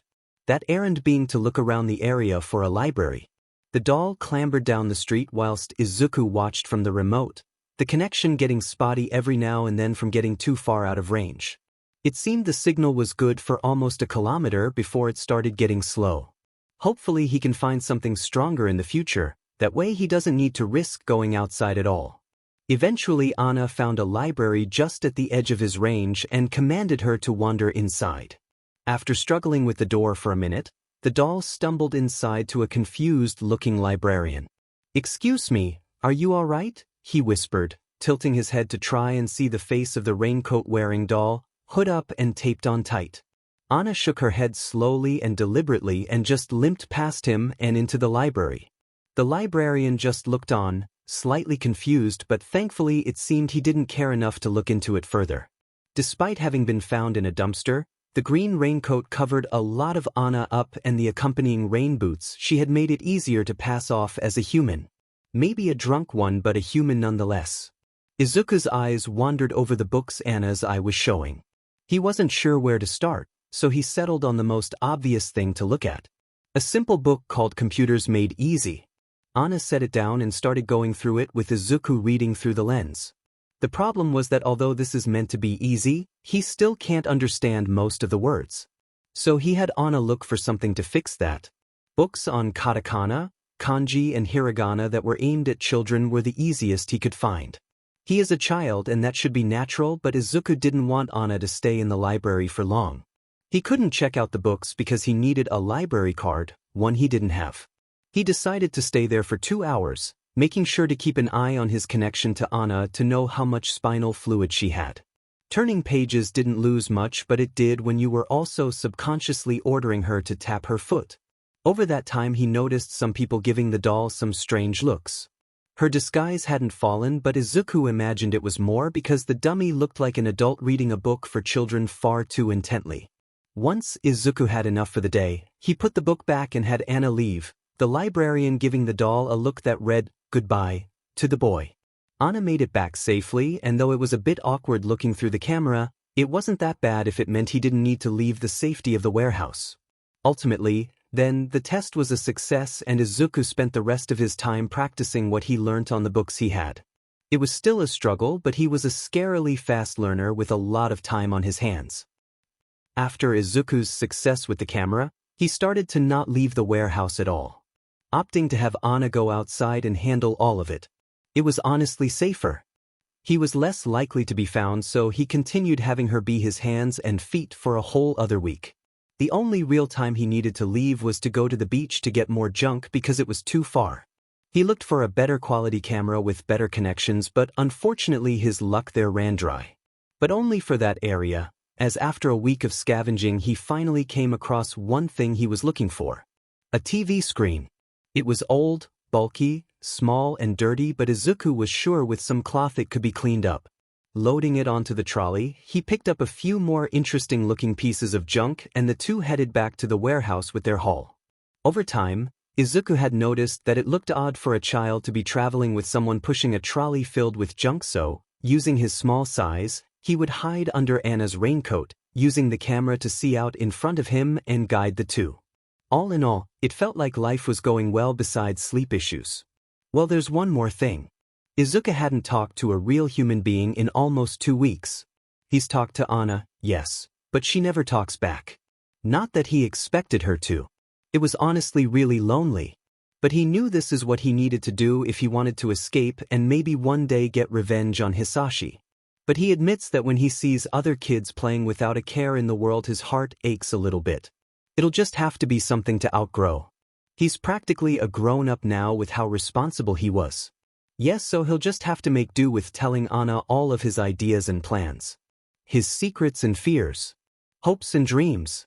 She always nods her head along to everything he says with his input, so really who needs other people? Izuku barely talked to anyone before, so really nothing of value was lost. It just meant he had to be a little more lonelier than usual. Tsukachi wasn't sure what to expect with the Bakugas. He knew that one of them was close with the deceased Midoriya, so he was afraid of being the bearer of bad news, so he, in some small part, hoped they already knew from the news report. Parking outside of their residence, he steps out to spy a small head peeking out from the upstairs window to see him move outside and out of his car. Once Tsukachi reached the door to knock on it, it opened before he could, thanks to a man with spiky brown hair and glasses greeting him. "Hello, officer," the man greeted. Tsukachi said hello back. Having already called ahead for a good time to talk, the detective was let in and shown to the living room where a woman with spiky blonde hair and red eyes greeted him as well. After a short round of introductions, he learned the names of the two as Masaru and Mitsuki respectively. He also got the impression they had a child, given the toys he could see here and there, but that wasn't important, at least for now. Right now he needs to know if they're aware of the situation. "Do you know why I'm here?" Tsukachi asked gently, putting on that voice he does when getting ready to deliver bad news. "Yes." "Inko," the blonde Bakugo started, pausing for a moment as her throat seemed caught on the words. "She's gone, isn't she?" "Unfortunately, yes," he answered, tone filled with sympathy. "And Izuku's missing as well?" she followed up with, voice just as worried. "We are still searching for him, but yes," he reassured. Masaru seemed to narrow his eyes, not out of suspicion or disbelief but dread. Mitsuki on the other hand seemed stressed and gripped the couch they were on to the point that her husband held her hand to calm her down. The three discussed how they knew the Midoriyas, and most of it comes back to Mitsuki and Inko being friends from college. They were close enough to move into the same area and even saw each other as aunts to each of their respective children. The emotions seemed very tender as it was clear the blonde woman was having a hard time saying this out loud. Masaru just kept reassuring her, taking over for some parts when it became too much for the other and trying to keep it together for the sake of his wife. Eventually the topic of Inko's relations to them ended and the topic of Hizashi began. Once it did, there was an immediate shift in the two, clearly finding the man upsetting to them. "I always knew there was something off with that man," Mitsuki growled, becoming less mournful and more angry than before. "Can you tell me more about that?" Tsukachi inquired. Mitsuki told him how much she never trusted the man, even when he and Inko first started dating. According to her, Midoriya always had a habit of attracting the worst kind of people to her, and Hizashi was one of them. She mentioned how he would always come home late, worrying the woman. Tsukachi was going to interject there and ask if she knew what he was doing late, but Mitsuki kept talking, now turning into a rant, so he left it until she was done. Apparently Midoriya Inko had always been a gentle soul and would rarely ever say no, unless it would literally hurt her or someone she cared about. It always ended up with him walking all over her, and every decision he made was one she had to agree with, for the most part. She did, however, say that she got a lot more willful when Izuku was born, especially when he started to become more and more like his mother in terms of his gentle heart. She and Hizashi would argue a lot, especially over the dolls Izuku liked, but Mitsuki could tell it was less about them for Inko and Hizashi and more about control. The dolls represented Izuku's soft nature, and anyone could tell that Hizashi didn't want a gentle child. Inko, on the other hand, wanted Izuku to like what he wanted and not be forced to change just because someone told him, completely oblivious to the irony of her saying that. Would the arguments ever turn violent? Tsukachi asked, now that Mitsuki was winding down a little. No. At least in terms of punching or slapping. The BSRD knew that would push things too far even for Inko, she said, voice still ringing with frustrations. And it pretty much was the case. What do you mean? Tsukachi asked, making sure that he's writing all of this down in his pocketbook. The day Inko died and Izuku vanished, she called me to say Hizashi hit her. Mitsuki's face turned grim. She continued to explain that she called to say everything that happened, including the quirk manifestation Izuku went under. She mentioned going to a hospital, and Tsukachi made sure to get the name of it before moving on to his final inquiry. Do you know what line of work Hizashi was in? He asked. No, and it always made me suspicious, especially the bruises and cuts I'd notice on his knuckles, she answered. Did he ever have a tattoo that looked like this? And Tsukachi took out a small photo showing the dragon's roar symbol that all members get. Mitsuki and Masaru both looked it over, scrambling through their brains for any way they'd recognize that symbol, but none of them recognized it. Tsukachi thanked them for their time and promised to update them on any developments, but before he could leave, the loud voice of a kid filled the room. Are you going to find Izuku? He looked just like his mother, the red eyes and spiky blonde hair. He stood in the doorway looking in and was definitely not a shy kid given how he didn't seem shy at all. Tsukachi wasn't sure what to say. No trace of Izuku had been found yet and they'd only just got the missing child inquiry broadcasted, so he can't say anything for sure. He admits he wasn't good with kids. He didn't not like them, but when it came to talking to them on the job, it was always for something not good. He doesn't know how the blonde felt about the kid Midoriya, so he kept it vague but hopeful. "We are still searching for him and trying our best to find him," he settled on. The boy's eyebrows furrowed at that. "You better find him soon. He's weak and cries a lot." It was laced with thinly veiled concern, and it was clear there was some dislike in his tone, but it seemed that the boy was likely just worried for his friend. At least that's how it seemed to Tsukachi. The detective made his final farewells and left the Bakugo's residence to head to the hospital and find out more about what happened in more detail. Anna had just come back from another library visit, and Izuku was starting to understand more and more about what he was reading in the books he'd gathered. He even made a little personal dictionary to help him out, and all was going well. The warehouse as well was starting to fill up. A lot of the junk was left on the building's main floor, whilst anything useful was moved up to the bedroom that was shaping up to have everything Izuku needed. Right now though, he just wanted to learn more and more. He realized he had a love for learning new things and couldn't wait to be able to read properly without the children's dictionary he had when reading. He'd set up a little place to set his books whilst he didn't read them and had Anna check any nearby dumpsters for anything interesting. Speaking of dumpsters, Izuku realized that he and Anna were starting to look a little worse for wear. Whilst Anna could be excused, Izuku felt really grimy and his clothes were starting to get worn in some places. He even had a hole in the back of his shirt. He didn't know where that came from. He wasn't sure where he could get some clothes though. Most clothes that were tossed out were already worse than what he's wearing. Honestly, he could steal, but Izuku knew that was wrong, but his morals are wavering the more ratty his clothes got. Anna was fast if needed, but faster than a car or a hero was something Izuku didn't want to test. Maybe if he checked behind some department stores, there might be some old clothes thrown out he could take. But in all likelihood he was going to have to either find money or get lucky, which would probably still be money in the end. There could be a third option though. He knows that some people sew clothes. He even saw Mama fix some things once or twice, but Izuku didn't know the first thing about making clothes or if he'd even be good at it. "Guess we could look in the library. Right, Anna?" he said, turning to the doll who nodded at his words. Izuku had started to forget sometimes that Anna wasn't real. That she was just an object puppet by him, but he needed the company and it wasn't as if he was going crazy. He was perfectly fine besides the late nights huddled on the mattress, crying a little at knowing Mama was gone forever. Everyone dealt with grief. Izuku assured himself he'll get over it. He knows he'll get over it. He hopes he gets over it. A few tears pushed free from his eyes that he quickly rubbed away. He can't stop to think too much. If he did, he'd get sad distracted. Right now he needs new clothes and a bath. The latter could be done. There was a bathtub in the junk he's pulled back. The problem was filling it and emptying it of water. The only source of water he had was the tap in the kitchen. He could attach a hose, but then the next issue was somehow making the water warm. While it seemed there was a heater, it didn't work, probably because it was broken. That itself was another concern down the road. It was spring right now, and while it was chilly it would get warmer, but that warmth won't last. He either needed to find a heater or figure out how to fix the one here. The former seemed to be the easier option. The boy didn't know how long he'd need to hide here. Honestly, he was starting to feel that he could stay here forever with what he's turned the place into, and it was tempting. What else was there out there that he couldn't do himself here?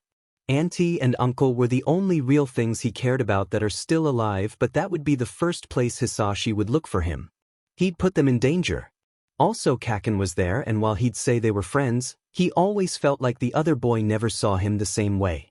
Truly, there was nothing the outside world could offer him he couldn't find himself.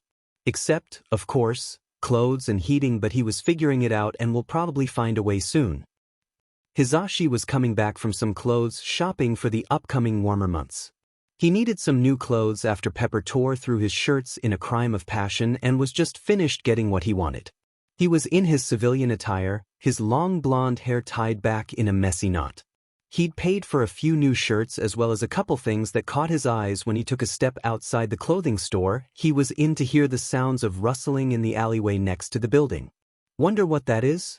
Maybe a raccoon or cat, he thought, moving towards the corner. Peeking around, he saw a person in a long green raincoat rooting around in some dumpsters whilst a tiny figure was standing a bit back, watching.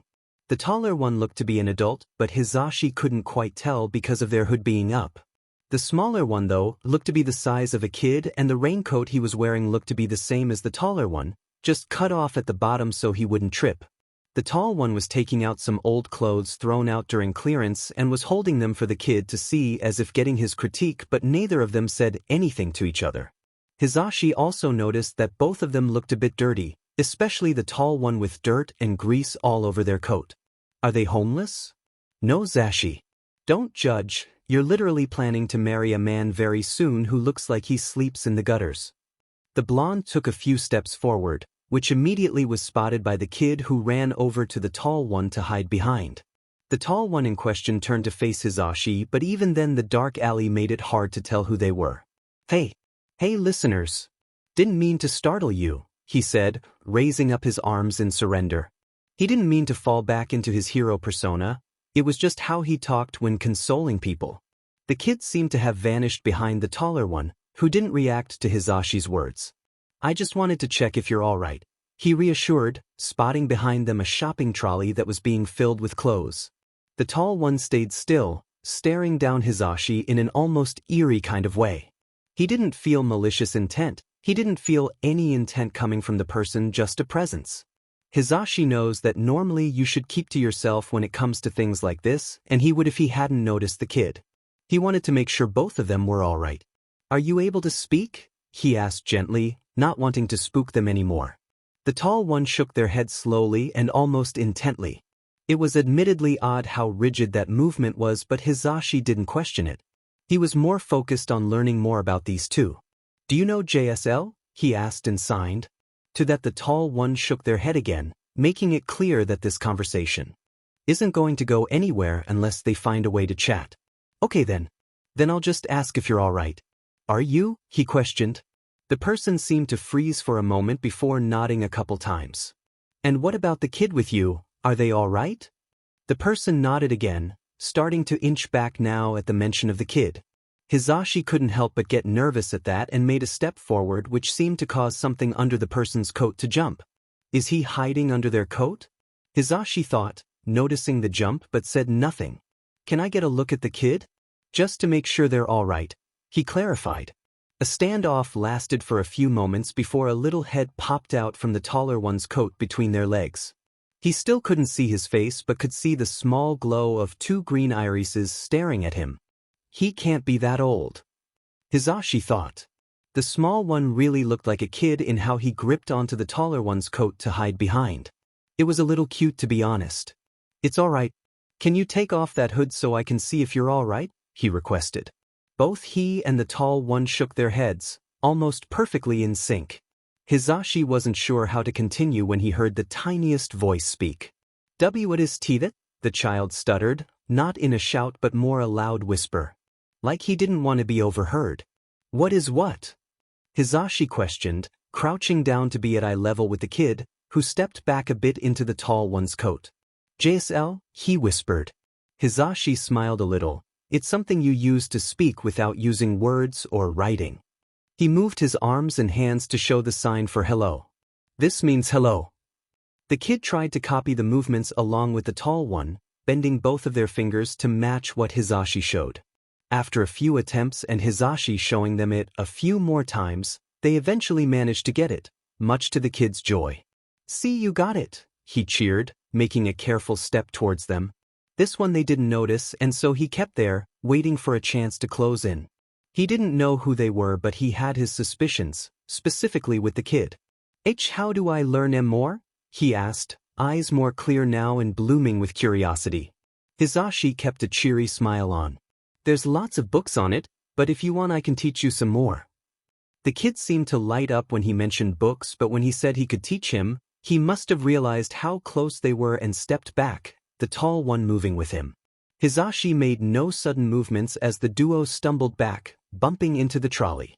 As they did, the kid seemed to bump into the leg of the tall one and his hood slipped a bit, a few locks of greasy dark green hair poking out. He seemed to panic and put the hood back on, but it was enough for Hizashi to confirm who he was looking at. Izuku Midoriya. He's right here and all right. Hizashi couldn't believe he just stumbled into him on a shopping trip. He didn't know who the tall one was, but he was sure they couldn't be good. He needed to get the kid away from them. The problem was how he could do it without risking the kid being taken hostage. He also didn't like how still and quiet the tall one was. They haven't made a sound, not even a gasp to breathe, but then again, Hizashi's hearing aids had been acting up a lot recently, so maybe he's just missed it. He couldn't say he knew who Midoriya was right away, or that might cause something dramatic to happen, so he settled with being the concerned stranger for now. "Hey kid," he started, causing Midoriya to look up slightly at him. "Are you feeling safe with that person?" He turned to the tall one and the kid looked up at them for a moment before nodding his head. The tall one didn't react at all, unnerving Hizashi even more. "Okay, well why don't you both come with me? I can teach you more JSL," he offered, hoping. Both of them took a step back, suspicion and distrust starting to grow in the boy's eyes, which made Hizashi's heart ache. A child should never have to make a face like that. It seemed the kid really mistrusted him, and whether it was his own thoughts or the tall one's influence he wasn't sure. The two kept stepping back, ignoring the trolley, clearly planning to run, so Hizashi decided to try one last time. "Midoriya, I know it's you," he called, and it seemed to set off the two. The tall one grabbed the kid and spun around to sprint, rather scatter towards the other end of the alley. Hizashi took off after, leaving his shopping behind as he grabbed his phone to call Shoyuta. "Sho," he yelled into the phone, "I think I found the kid Midoriya. He's with someone unknown and I'm chasing them right now to Pinato Square." He heard his fiancée on the other end stumble, probably from their bed, and spoke back into the phone in a calm but clearly nervous voice. "I'm on my way." Hizashi kept chasing the two through alleys. It was almost impressive how they managed to avoid stumbling into as little people as possible. He kept calling after the two, telling them he meant no harm, hoping this was a misunderstanding. Eventually, they reached a dead end where they were looking around for any way out. Hizashi stopped behind them and readied for a standoff. He couldn't use his quirk here or he might hurt Izuku, and he didn't know the state the kid was in under that raincoat. For all he knew, he might be hurt. The duo turned around and Midoriya was still held by the tall one to their chest, almost cradled like a baby. Hizashi made sure to note how the kid wasn't fighting it, but that could be due to Stockholm or some kind of quirk. Right now he needed to separate the two. "Look, just put the kid down and we can work this out." Hizashi tried to negotiate. The tall one just stood there unmoving, but by the shifting of its legs, he could tell they were going to fight. So he took the first initiative. Hizashi moved in to strike, aiming a kick to try and sweep the feet out from under them, but when he struck, he heard a loud clunk. Were they wearing armor? Nevertheless, the person stood tall and responded in kind with a shaky swing of their legs which almost hit Hizashi on the chin. The raincoat had flown up and under he could see what he could tell was a bare leg. This made the hero more determined to get whoever this is away from the child as the two started swinging at each other, parrying legs and just missing the tall one's head. The hood ruffled slightly and under he could spot something shining like a lens. What was more alarming though was how this guy seemed to keep up with him eerily well, like he knew what his next move would be. After a few seconds of being in a stalemate, the pro hero finally got an advantage when a puddle caused the tall one to slip. Using that, he pivoted on one foot and delivered a kick to the head of the person. A loud crack was heard and the head came clean off, surprising even Hizashi as the person stumbled back, Midoriya still in their clutches. The blonde was expecting blood, but instead he saw water sprayed out from the stump before it seemed to just stop. He lowered his guard for a moment at the sight, thinking that he might have accidentally killed this guy when the headless body jumped and slammed their leg down on Hizashi's shoulder, taking the fight out of the man as he was crushed to the floor with far too much strength for something that thin. He also heard a crack then and felt water on the back of his head he thought was his blood when the person ran past Hizashi, grabbing their decapitated cranium and taking off. Hizashi was still on the ground, reeling from that last kick when he saw lying next to him was a mangled, severed foot. He almost freaked out before he noticed it was made of plastic. He rose back up and tried to chase after them, but it was too late. Midoriya was gone without a trace, just like the first time. A few moments later, Shoyuta hopped down into the alley and immediately ran for him when he saw him holding the back of his head. He checked for blood, but it just seemed to be water, he thinks. Zashi, he called, and he would have found it sweet to hear if he wasn't wrestling with the most painful shoulder pain he's ever gotten. He got away. Hizashi groaned, now gripping his shoulder. The other man held him slightly to support him. Shoyuta asked where they went, but Hizashi assured him they were long gone. The speed that guy went, even with a missing foot, was far too quick for a normal human. It must have been a quirk of some kind. The foot? Hizashi nodded, the appendage still there on the floor. Shoyuta picked it up and looked it over, and his eyes widened a little as he looked inside the socket. He must have noticed something, but whatever it was could wait. After this, he was definitely going to have to see if his shoulder was dislocated. That kick felt far too powerful. With the help of Shoyuta, the two made their way out where some police cars had arrived, Tsukachi rushing out to ask where Midoriya went. Ultimately though, Hizashi felt awful, and it was less about the kick and more about the fact he let whoever that was get away with the kid. He didn't like how he failed when Midoriya was right there. Izuku was shaking in the arms of Anna as she sprinted down the alleyways. He clutched onto her raincoat whilst he focused on moving her away. Hopping over trash, dodging people having their brakes out the back of their workplaces, and cars taking shortcuts through the alleys. The blonde man was still behind them, keeping up despite the difficult maneuvering. Izuku also noticed he was talking to his phone, probably to tell Hizashi that he found him. Yes, this was all just terrible, and Izuku needed to get out and back to the warehouse as fast as possible. He didn't know where he was going, just hoping that whoever that blonde guy was gets tired and stops, but a quick peek over Anna's shoulder and Izuku could see he was still chasing. Thankfully the doll was probably going to outrun him unless he has a quirk that can keep up with her. That is until Anna almost crashes into a dead end. It was a closed-off alley with 3 buildings together to create a cage that was too high for Anna to climb up. At first Izuku contemplated throwing himself up to a fire escape, but he didn't think Anna could reach it. He was going to have to fight. Well, Anna was the one to fight, but there was no time to get into the specifics. The dummy turned with Izuku in her arms to face the man who stopped a few meters from them. He didn't look tired, and though he was breathing a bit, he didn't seem out of breath. "Look, just put the kid down and we can work this out," he ordered. He tried to make it sound convincing, but Izuku wasn't stupid. Anna moved to get ready to fight, Izuku drawing upon all the different fighting styles he's read heroes use. He knew about some like boxing, karate and judo, but he couldn't tell how this person would fight at a glance. The blonde man rushed in, swinging a kick that surprised Izuku at first, but it was clear he didn't expect Anna to be that sturdy. He had her swing her foot up and attempt to make a kicking uppercut, but he just got out of the way. The man jumped back, and his stance immediately reminded Izuku of some fighting styles he's seen some heroes use, such as Present Mike and Midnight, mostly being kicks and punches meant to destabilize the opponent. Anna made sure to parry each kick he could read and avoid the inevitable punches that followed when they were meant to knock her off balance. While maybe at the beginning when he was learning his quirk she'd fall, Izuku had since learned enough control to make her stance more solid. It was a fast pace back and forth, and it was clear the man didn't want to hurt Izuku, probably so Hizashi can instead, but he seemed to really want to hurt Anna. Maybe because this is the first fight Izuku's been in, so he can actually feel the air between each blow. He makes a mistake though, and Anna slips on a puddle.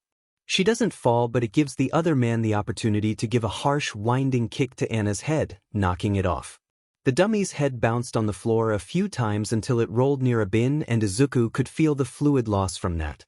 He immediately pressed a hand to her chest and gave more spinal fluid to make up for it before he noticed the man was distracted by the head. Using that, Izuku told Anna to strike, the doll jumping in the air, winding her leg up high and bringing it down on the man with enough force to disconnect her foot. The man slammed into the ground, yelling in pain, and after he didn't get up or retaliated immediately, Izuku had Anna grab her head and run for it. He couldn't risk getting the foot, but even without it Anna could move faster than most people. For extra measure though, Izuku made sure to give more fluids, even though he got very dizzy and was about to pass out from the loss. As they ran, Izuku thought he heard sirens somewhere, but his headache was too strong to care, so he just kept going until they got back to the warehouse. Once home, Anna brought him to his room and set him down before running to hide the hole with a dumpster, assuring his hiding place remained hidden. The boy crawled onto the bed, holding onto Anna's head, and just closed his eyes, taking frantic breaths over how he could have been taken away then. He didn't know what that man's quirk was, but it must have been either too destructive to be used precisely or non-combative, otherwise Anna wouldn't have been able to defeat him. The fact he could have been snatched back into the hands of Hizashi just made him shake, keeping Anna's head close and breathing forcefully, but the beating in his heart didn't stop and the headache from quirk use didn't help. The world felt like it was falling apart. He felt so strangled that he couldn't move and squeezed the dummy's head until he was sure the broken camera inside cut his fingers. He couldn't stop freaking out, he couldn't stop spiraling. He can't go back outside. He can never go back outside. It was too much. Too risky. It would always have to be Anna now, even if her range is too short. He'll find a way, he has to. Izuku remained balled up until the sun started to set. Still awake and shaking, he eventually pulled himself up and walked to get some water and drank it. It helped calm down his weakening panic, but the resolution from that still remained strong. He can't leave. Leaving risks being found. He needs to stay here and get stronger on his own. That was his quirk? Hizashi said, lying on the couch scratching her head. According to what we know, it's likely. Shoyuta added, doing the dishes in the kitchen. The Erasure hero had come back from the station after Hizashi had that encounter with Kid Midoriya. They made sure Hizashi's shoulder got checked for anything lasting, but thankfully it wasn't dislocated, just going to have a nasty bruise that would fade with time, much to both of their relief. At the station, Tsukachi explained what he got from the hospital about the Midoriya's visit. Apparently the kid had manifested his quirk, which resulted in Hizashi getting a swollen nose and Inko getting a punch to the face, though he didn't quite believe that last one, and neither did the detective. He also found out what it exactly was and what the cerebrospinal fluid was for. It was used in his quirk and acted like a moss-like muscle to manipulate and control objects, effectively puppeteering them. It was a pretty strange quirk, according to the analyst. It seemed to strengthen a lot of materials, at least when in motion, as explained in a report that mentioned a doll sending Hizashi, a grown man, stumbling back. Now that should have seen, secondhand, what the quirk can do. It was certainly one that can get stronger the better materials and control were. Either that kid had perfect control or his quirk works on autopilot, the blonde commented as he moved his hand away from the cat, earning a death glare. There's a lot that isn't known about the quirk. They never got a real chance to have a quirk counselor look at it. Shoyuta clarified, finishing up drying. On top of that, that's all they got on the Kid Midoriya. After Hizashi lost him, the police tried to search for the child but found nothing. At this point, either the kid is magical or he's just incredibly lucky and magic doesn't exist. At least we know the dragon's roar hasn't found him. Hizashi stated, looking on the brighter side of things. But still, I could have saved him. You didn't know he was alone. Shoyuta argued gently. He circled around the counter that divided their living room and kitchen and sat down next to his fiancée. Hizashi didn't reach out for him, so Shoyuta did, instead taking his head and pulling it onto his shoulder, which the blonde let. It's almost been 3 weeks, Hizashi stated. He's been out there on the streets alone for 3 weeks and I could have pulled him away from it all. Why? It was clear why he stopped. Why didn't the kid just accept the help? Why didn't he just trust the man in front of him instead of just running and even hurting him? Shoyuta can't think of a definite answer, but he can take a wild guess. From what Tsukachi got about the kid's home life, he probably had to walk on eggshells around his father and as such grew up to be timid and quiet. That, on top of watching his mother die by his hands, the kid is probably terrified of people. In a way, he's like a cat who runs at the first sign of anything bigger than him. He explained all this to Hizashi and the man just leaned more onto Shoyuta as he gave a quiet, sad chuckle. So he's like a stray cat, huh? Even got the scratches to prove it. Shoyuta hummed at that. He just hoped they'd find this stray cat and get him somewhere safe as soon as possible. Izuku made one final trip to the beach. His last one, hopefully, at least for him personally. He came to pick up something that at the time was too heavy to bring back with a trolley, at least fully. It was a wide monitor along with a few cameras that were next to it. Most likely what was once a part of a security console if the branding they all shared meant anything. He knew he needed this to replace Anna's lost eye. It took the better part of the night, ducking into alleys and avoiding people as much as possible until he finally got it back to the warehouse. The problem was getting it inside. The biggest thing he's gotten in was a bed frame that just barely made it through the hole by taking it apart. But the monitor was very wide and couldn't be taken apart, so after some careful movements and a few cracks, they just got it through. Anna moved it to the bedroom and set it on the desk that was a part of the office.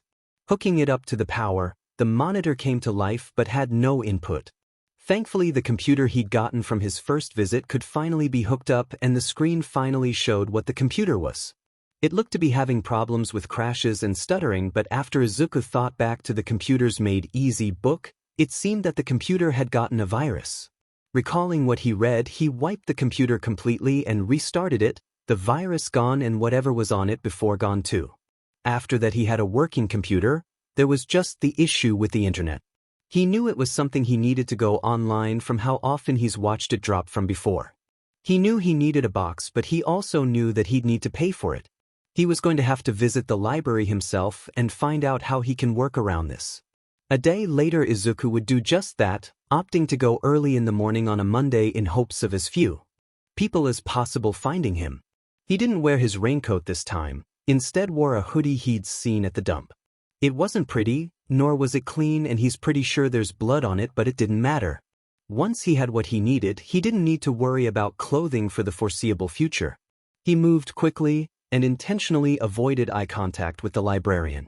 Indeed, the walls felt cramped, especially without Anna.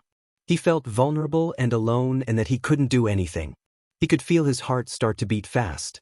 He quickly looked for the computers here and opted to just search for what he wanted as fast as possible. A few quick lookups and he found what he wanted. While he couldn't get a provider for his internet, because that needed money, he did find something called satellite internet. He remembered that he had a satellite dish in the junk pile he gathered but wasn't sure how'd he work that out. After taking a list of things he needed to do to make the connection work, he left the library quickly, not even stopping when the librarian called out to him. He ran back home and immediately went to work on what to do. He set up the satellite dish and connected it to the computer, linking it to the power and creating a network of haphazard cables that would be a fire hazard if he knew what that second word meant. However, he knew the biggest problem about this was not the dish, the computer, or the power. It was the actual satellites that were the problem. That problem being that they moved. Izuku wrestled with it for a while. He'd need the dish to be facing the satellite in order to connect to the internet, but to do that the satellite dish needed to always move. The boy racked his mind to find a way to do this but realized he had the perfect solution. On the roof, he set up the satellite, thanks to Anna, and injected the dish with his quirk, feeding it spinal fluid. Then after a moment of testing, Izuku was shifting the dish around at will. He'd need to refill it every now and again, but right now, it was perfect. The boy excitedly checked the computer and after some checks, he opened a browser and boom. He had a weak connection. It wasn't much, but it was enough to not need the library. That day, Izuku spent it getting more and more information. How to strengthen his connection, how to read better, and most importantly, how to make money. Indeed, with all of this, he was going to be able to do a lot of things. He'd never have to leave the warehouse. He'd never have to risk getting caught. He'd never have to worry about Hizashi or anyone for that matter. Yes, here with this he was safe. Alone. But safe. Shoyuta was going on a date tonight with Hizashi for the first time in a few months. Underground work, especially the night patrols, makes scheduling a nightmare for stuff like outings or getting drinks with friends. He knows Hizashi has been patient with him and he can't love the man more than he already does. He knows as well how down his husband has been about the missing Midoriya case. It's been 6 months since the kid was last seen and Hizashi has been blaming himself more and more. With every passing week there's no news about him. Hisashi's, or whoever he was, trail has gone cold with no lead in sight, implying that he was likely a higher up in the Dragon's Roar. Either way, the whole Midoriya case is going cold and soon there'll be no reason for the police or heroes to keep looking into it. It's just a sad affair all around really. So Shuta's planning to make things better for his blonde loudmouth, at least for a night. The place he had gotten a reservation at was one that he had to get a few months in advance, and tonight was that night.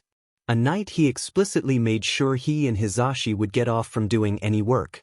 At least that was the plan, but when he was checking the news that afternoon, he found out that the restaurant in question had a villain attack resulting in it needing to be closed for the next week. He still managed to get his reservation moved to that next week, but having their night with just them delayed was a massive headache for the hero. The two just settled for ordering takeout and watching a few movies. Not bad, but that was what they were going to do after the dinner anyway, so it could have easily been a better night. Shoyuta had made an order for their food and rested on the couch for 20 or so minutes with Hizashi until they heard their buzzer, asking for someone to be let in. Letting the Dealvoy driver in, the wonderful smell of fried chicken hit his nose as he opened the door.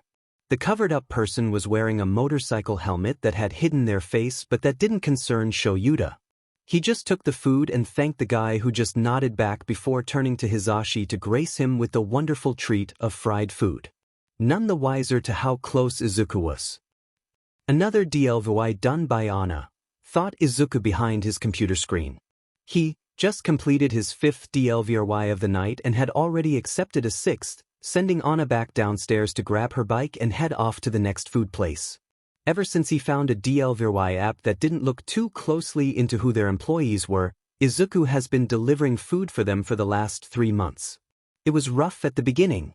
Learning what routes were best, making sure he was on time, and of course the biggest, learning how to ride a bike, but he got it. It helped that he wasn't the one doing the biking and instead Anna was the one running around Mizudafu. Over the months, he figured out how to get his connection stronger so that his video feed was better. He's even gotten it to a point he subconsciously knew where the right satellites were at the right time. Of course, he had to learn to work both Anna and the dish separately, which took longer than he expected, but now he doesn't have to worry. Frankly, things have been great for him. He hasn't had to leave the warehouse since he got the satellite dish to work, besides going onto the roof to replenish it, and now he was thriving. For the most part. He still had problems sleeping and would stay up days at a time, but honestly, he had so much he could do now, and he was 6. He's much more grown up than he was then. His work arrangement was easy, especially with being able to have a second monitor that he bought with his own money. He was very proud of that one.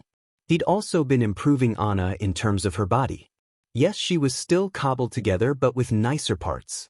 Izuku had gotten a mannequin torso to replace the anatomical dummy, and it was a lot easier to keep fluids inside it. He'd also gotten some new arms, legs, and to top it all off, enough tape to fully wrap her so that not a drop can slip out. He still had her head though. He didn't want to lose it as it made Anna to him. He did clean it up though and even got some new rubber to wrap around to replace the ones that got shredded after the camera inside her head broke. He also didn't need to worry about finding food banks anymore to feed himself, though he doesn't really have an appetite in the first place. It's fine though, it's mostly because when Anna isn't working, Izuku's learning a lot. He found this online schooling website and has been doing so well. He's studied really hard and learned a lot. He just wished his mama could see how well he's doing. That's another thing Izuku has been dealing with. He tries hard not to think about mama because every time he does, he gets that thing with his heart where it beats really fast and he starts having trouble breathing. But enough of that, how about we talk more about his home? It's still the same in terms of the warehouse floor besides a lot more junk in it, courtesy of the beach, but his bedroom has been a lot better. He'd collected a few dolls from some antique stores that Anna spotted and enjoyed using them for practicing movements. Ever since that day that guy attacked them, Izuku has been learning how to protect himself if Hizashi ever found him. He already studied heroes and quirks before, so he was excited to pick it back up now that he didn't have to worry about Hizashi stopping him. He could play with the dolls all he wanted and no one could stop it. Truly, he was happy like this. The only problem was he was now wondering what to do with his growing free time. He wanted to try sewing, but he'd need a while to save up enough money to buy a machine. There was that other thing that he couldn't escape, the one thing that he couldn't have, no matter what he wanted. Company. Shinso Hitoshi had just been moved to another home after his last one gave up on him. It wasn't like he did anything. Literally, he did nothing, but with a quirk like his. A villainous one. He couldn't escape accusations and misconceptions or even downright manipulations some people would do just to hurt him. What was the excuse this time? It was his fault that another kid hit a different one. Apparently that kid accused Hitoshi of using his quirk on them, so now here he was, off to the next temporary stay like he's a hot potato. This one was in Mizudafu with what he hoped this time would be someone who'd see him for more than his quirk, but he couldn't get his hopes up that high. He knew for the most part this was life for him and would be for a long time. No one wanted a kid who could take over you with just a few words. Indeed, just like that, he was given a bunch of ground rules the second he stepped foot through the door. No asking questions. No speaking without permission, which was never. Not even a sound, be it a sneeze or a cough, could leave his lips. And just like that, he was welcomed into a new home. At least this one he had to himself and didn't have to fight with other foster kids pinning the blame on him for every wrong thing that happened. It was a small room he got, a broom closet practically, but at least it was his alone to sleep in. And of course another school uniform for another school he's moved to. He was about to start going to elementary school, and it was honestly something he was not looking forward to. At least in his current grade, the childish insults actually came from kids. Soon he'd have to deal with people who were actually smart, not to say he was, but at least he was wise enough to know how stupid some people could be. After he'd settled in, he decided to immediately head out to explore. He didn't like staying in the homes physically because it would always end up with him being blamed for something, so he'd rather not make a mountain out of his first day. Mizudafu was quite busy despite it being a Tuesday, but Hitoshi didn't mind. It made it easier to hide away, and he didn't mind the crowds. Though he would mind some elbow rooms, so he drifted to some of the more quieter parts of town. He knew Mizudafu was close to the shore, so he followed the scent of the ocean, hoping to find a beach to just rest at. What he got instead was a landfill site that was an eyesore to anyone passing by. At least he got a good view of the sun. It was almost October, so it was setting faster and faster, so he waited for the flaming ball in the sky to set. He didn't really have much to do, and despite the junk-filled surroundings, it was fun to look at and be shocked at what people had thrown away here. After about an hour of resting, he heard the sound of shaky footsteps make their way towards him. When he turned, he spied a tall person in a green hoodie and gray sweatpants wandering towards him with a wheelbarrow in tow. He did not like the way they stared at him. Hitoshi stood up from the curb where he was sitting and eyed the stranger. He was a kid but not a fool. He knew about stranger danger, and this stranger was looking right at him. He couldn't see their face as it was covered with the hoodie, and the drawstrings were pulled enough to hide everything but their eyes, and they looked empty. The wheelbarrow they were pushing was full of junk that Hitoshi didn't know what for, but nevertheless kept his guard up. He pushed himself to speak, as right now they were in a standoff and the other person clearly wasn't the talkative type. "What do you want?" Hitoshi growled, making sure he sounded threatening enough. The stranger didn't flinch at his tone and instead moved their arms and hands in a few motions. They looked like they were trying to say something with them, but Hitoshi didn't understand what. After a few seconds of doing that, they stopped and instead reached for something in their pocket. Hitoshi stepped back immediately, ready to run if this guy tried anything, but what came out surprisingly was a notepad and a pencil. The figure brought it up right to the hole in the hoodie and wrote something down. Are they short-sighted? Thought Hitoshi, but stopped when the figure lowered their arm down to show what they wrote on the notepad. Do you know JSL, Japanese Sign Language? The writing was neat, almost textbook, but it didn't lower Hitoshi's guard at all. No, I don't know that, he replied, still keeping his distance. The figure continued to write again right next to their face and lowered their arm down to show him their new message. Why you here? Because I wanted to watch the sunset? Oh, and also be alone if you don't mind. The last part came out snappy. Hitoshi still wasn't sure if this person was a danger or not, so didn't want to get friendly just yet. The stranger seemed to freeze for a moment before writing once more. When he showed the message though, I like to be alone too.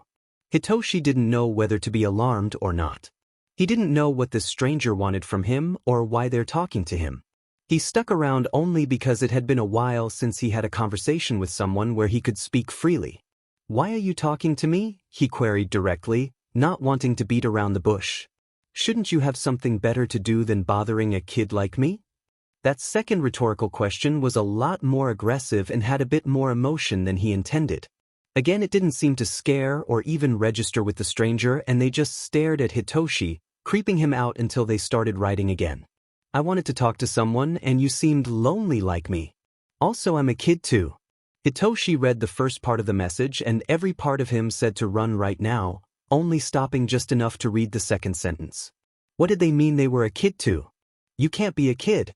You're too big, he argued childishly.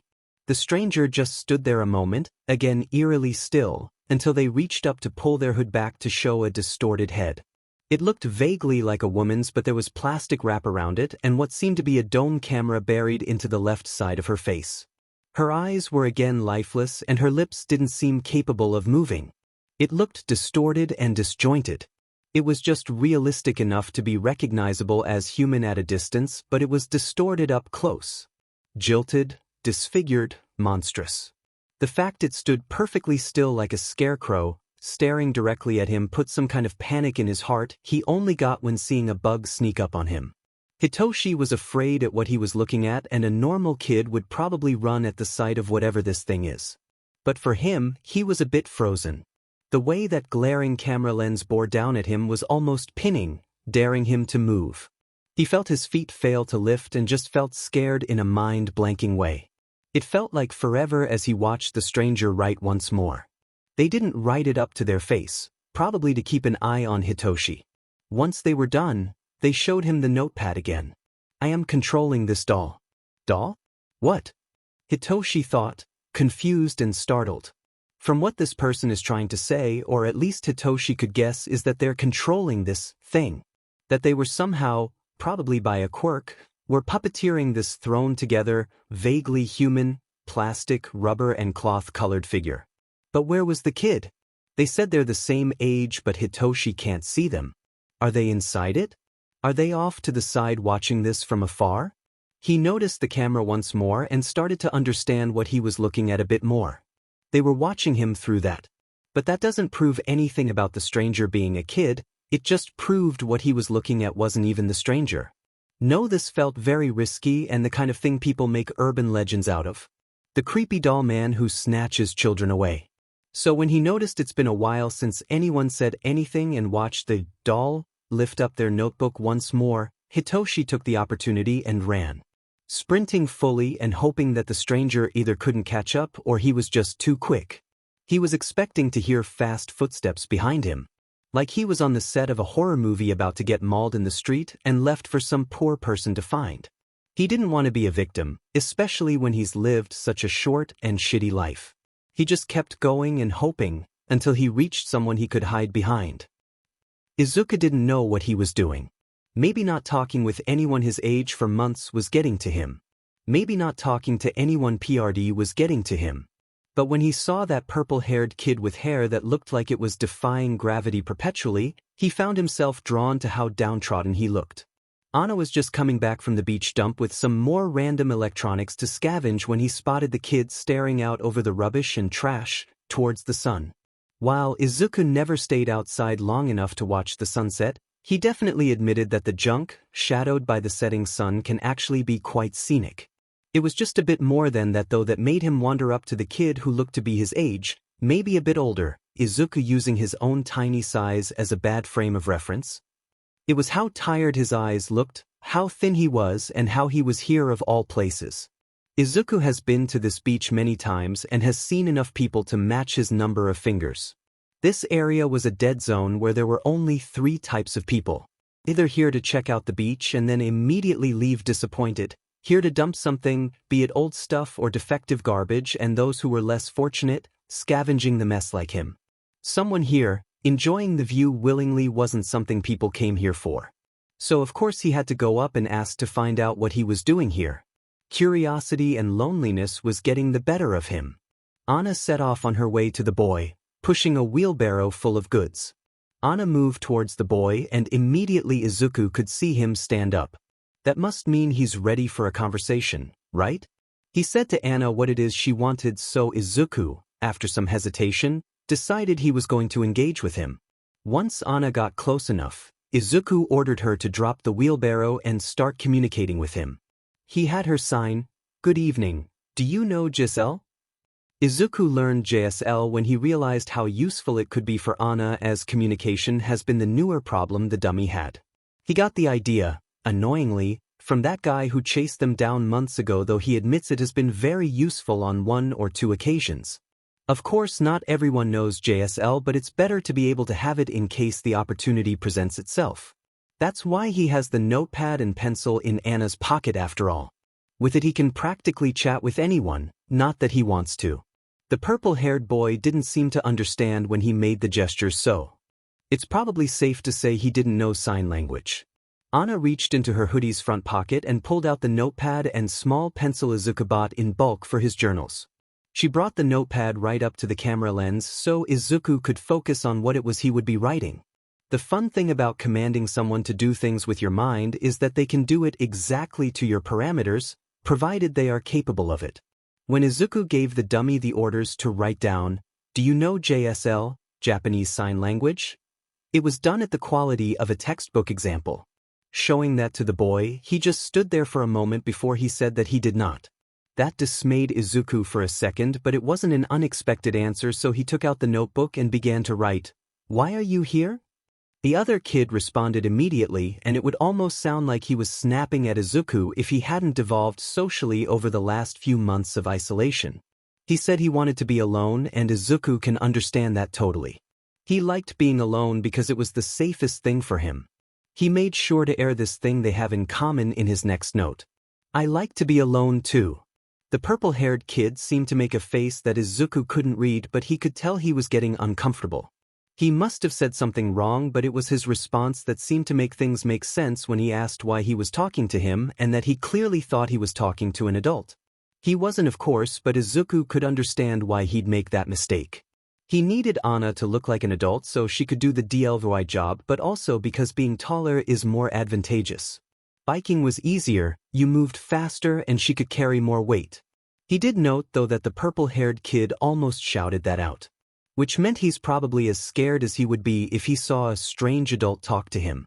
Heck, he was in that state a few months ago. He quickly scrawled down an answer in hopes of comforting him. He doesn't want to make him feel scared. "I wanted to talk to someone, and you seemed lonely like me. Also, I'm a kid too." The other kid read his message, and Izuku expected a happier expression than the one he had right now. Why was he getting more upset? Did he not believe him? He clearly didn't, given how he said it out, stating that Ana was too big to be a kid. So Izuku decided to show instead of tell.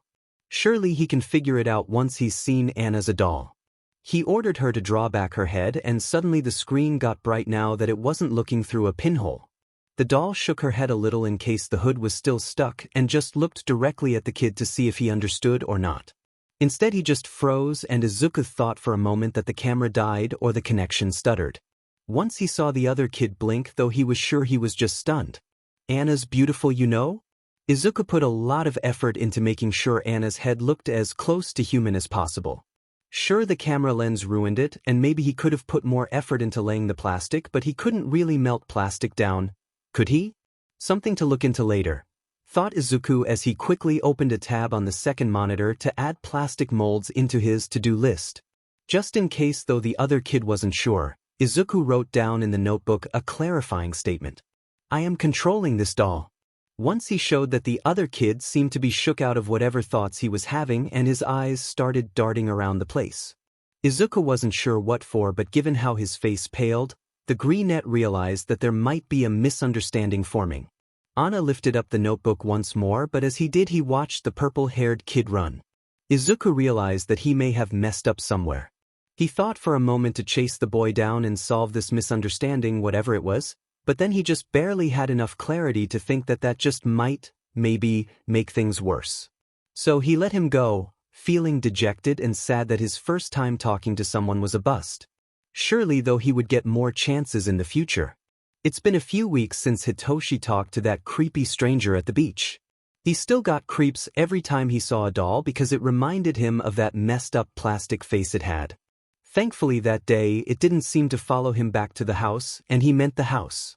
So far this place has been another predictable bust. The two adults haven't laid a hand on him yet, but they have been neglecting him. The only food he gets is dinner, and that's mostly leftovers, which is honestly better than some places, so at least he has that going for him. It's not as if you need 3 meals a day. But of course that didn't mean he didn't want them. He constantly felt empty and hungry, even if it was a familiar feeling. At least when he goes to school, he might get some better food. It was Hitoshi's first year in elementary school, not that he was hoping for much. He knew ever since he got this quirk when he was 3 that the world would always see him a certain way. It was almost April and the cherry blossoms would be coming out in full force. Hitoshi only hoped that elementary would be different from kindergarten. He barely made any friends, both because of his quirk and the fact he kept moving from place to place because of his fostering situation. It honestly reached the point where he didn't want to bother anymore. Why try when it was all temporary? It wasn't as if anyone would want to keep him longer than a year. Maybe he would be lucky though. He was still a kid and that spark of hope all youths had was still within him. These fosters at least didn't go after him on purpose, so here's hoping he can make it a year, because without that hope, Hitoshi doesn't know what his future would look like. When the day came that he got his uniform for the school, he could immediately tell that it wasn't done begrudgingly by his fosters but also not done willingly. Hitoshi guesses that he probably won't be getting any more replacements should he lose them. Maybe he could find something at that beach he visited. No, actually, scratch that. Best not to risk stumbling into that creep again. He should just be extra careful with his stuff and hope no one takes his stuff or it breaks, mysteriously. The morning of, he changed quickly into his uniform and set out for the school, not bothering to say goodbye because he knew he wasn't getting a good luck. Didn't have breakfast, so already he was feeling lethargic. At least he got a full 7 hours of sleep, so that counts for something. It was a while to Aldra Elementary School, or rather the entire Aldra institution itself.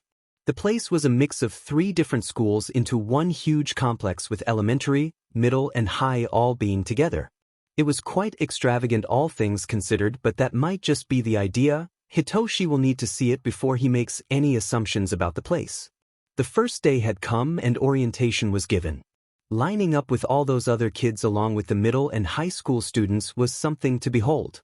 Hitoshi honestly had never seen so many people in one place, so he was feeling intimidated as he was sure everyone else was. As with all school orientations, there was the usual long-winded speech from the principal.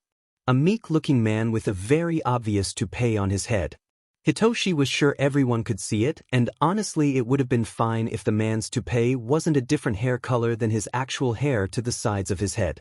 Maybe he intended that, maybe he didn't. Either way, it was at least distracting for the first 20 minutes of the speech. It stopped getting interesting when he actually stopped to hear the man talking about raising the strong of tomorrow for a brighter future tomorrow. Now that almost made Hitoshi groan. Anyone who talks like that are always the people to omit that the strong are those who are chosen. Hitoshi's quirk isn't that strong in raw power, but it was definitely dangerous in every other sense. He's never got a chance to use it fully for longer than 10 seconds, but that was enough to get how powerful it could be.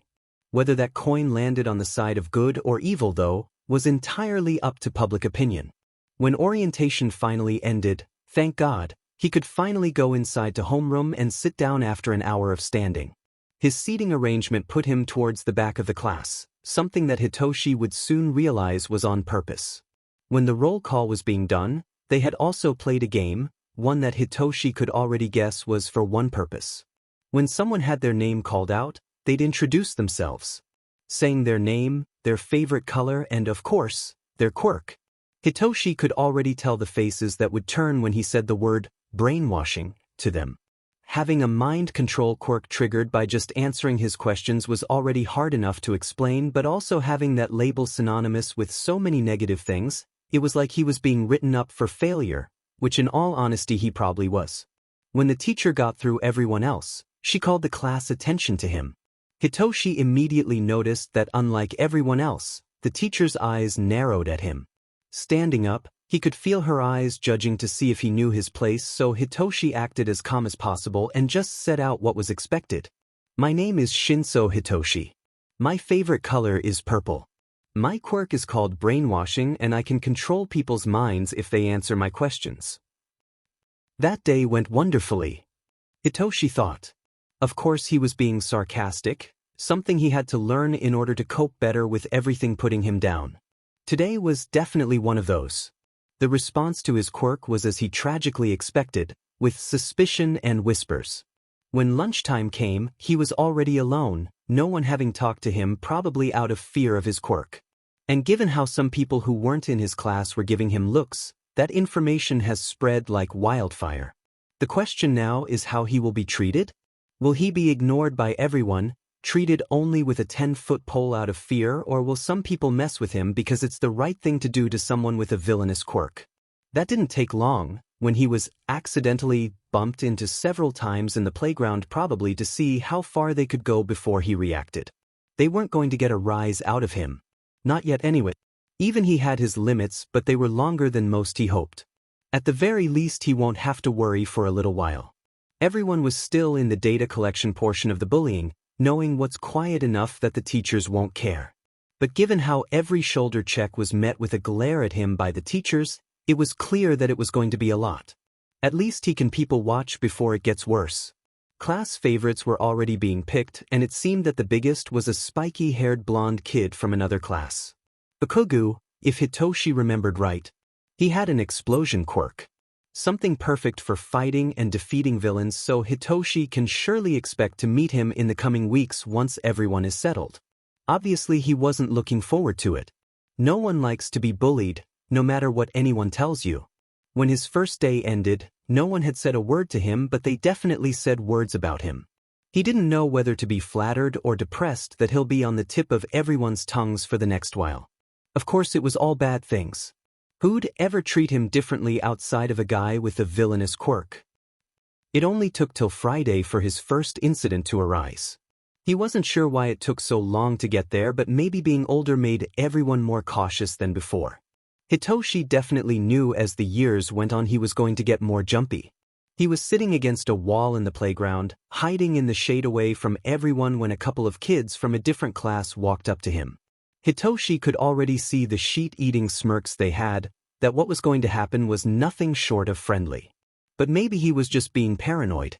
Of course he would soon be corrected. One kid was plump and had a shaved head along with what looked to be featherless wings coming out of his back. The other was a scrawny-looking brat with short gray hair and spikes on his knuckles.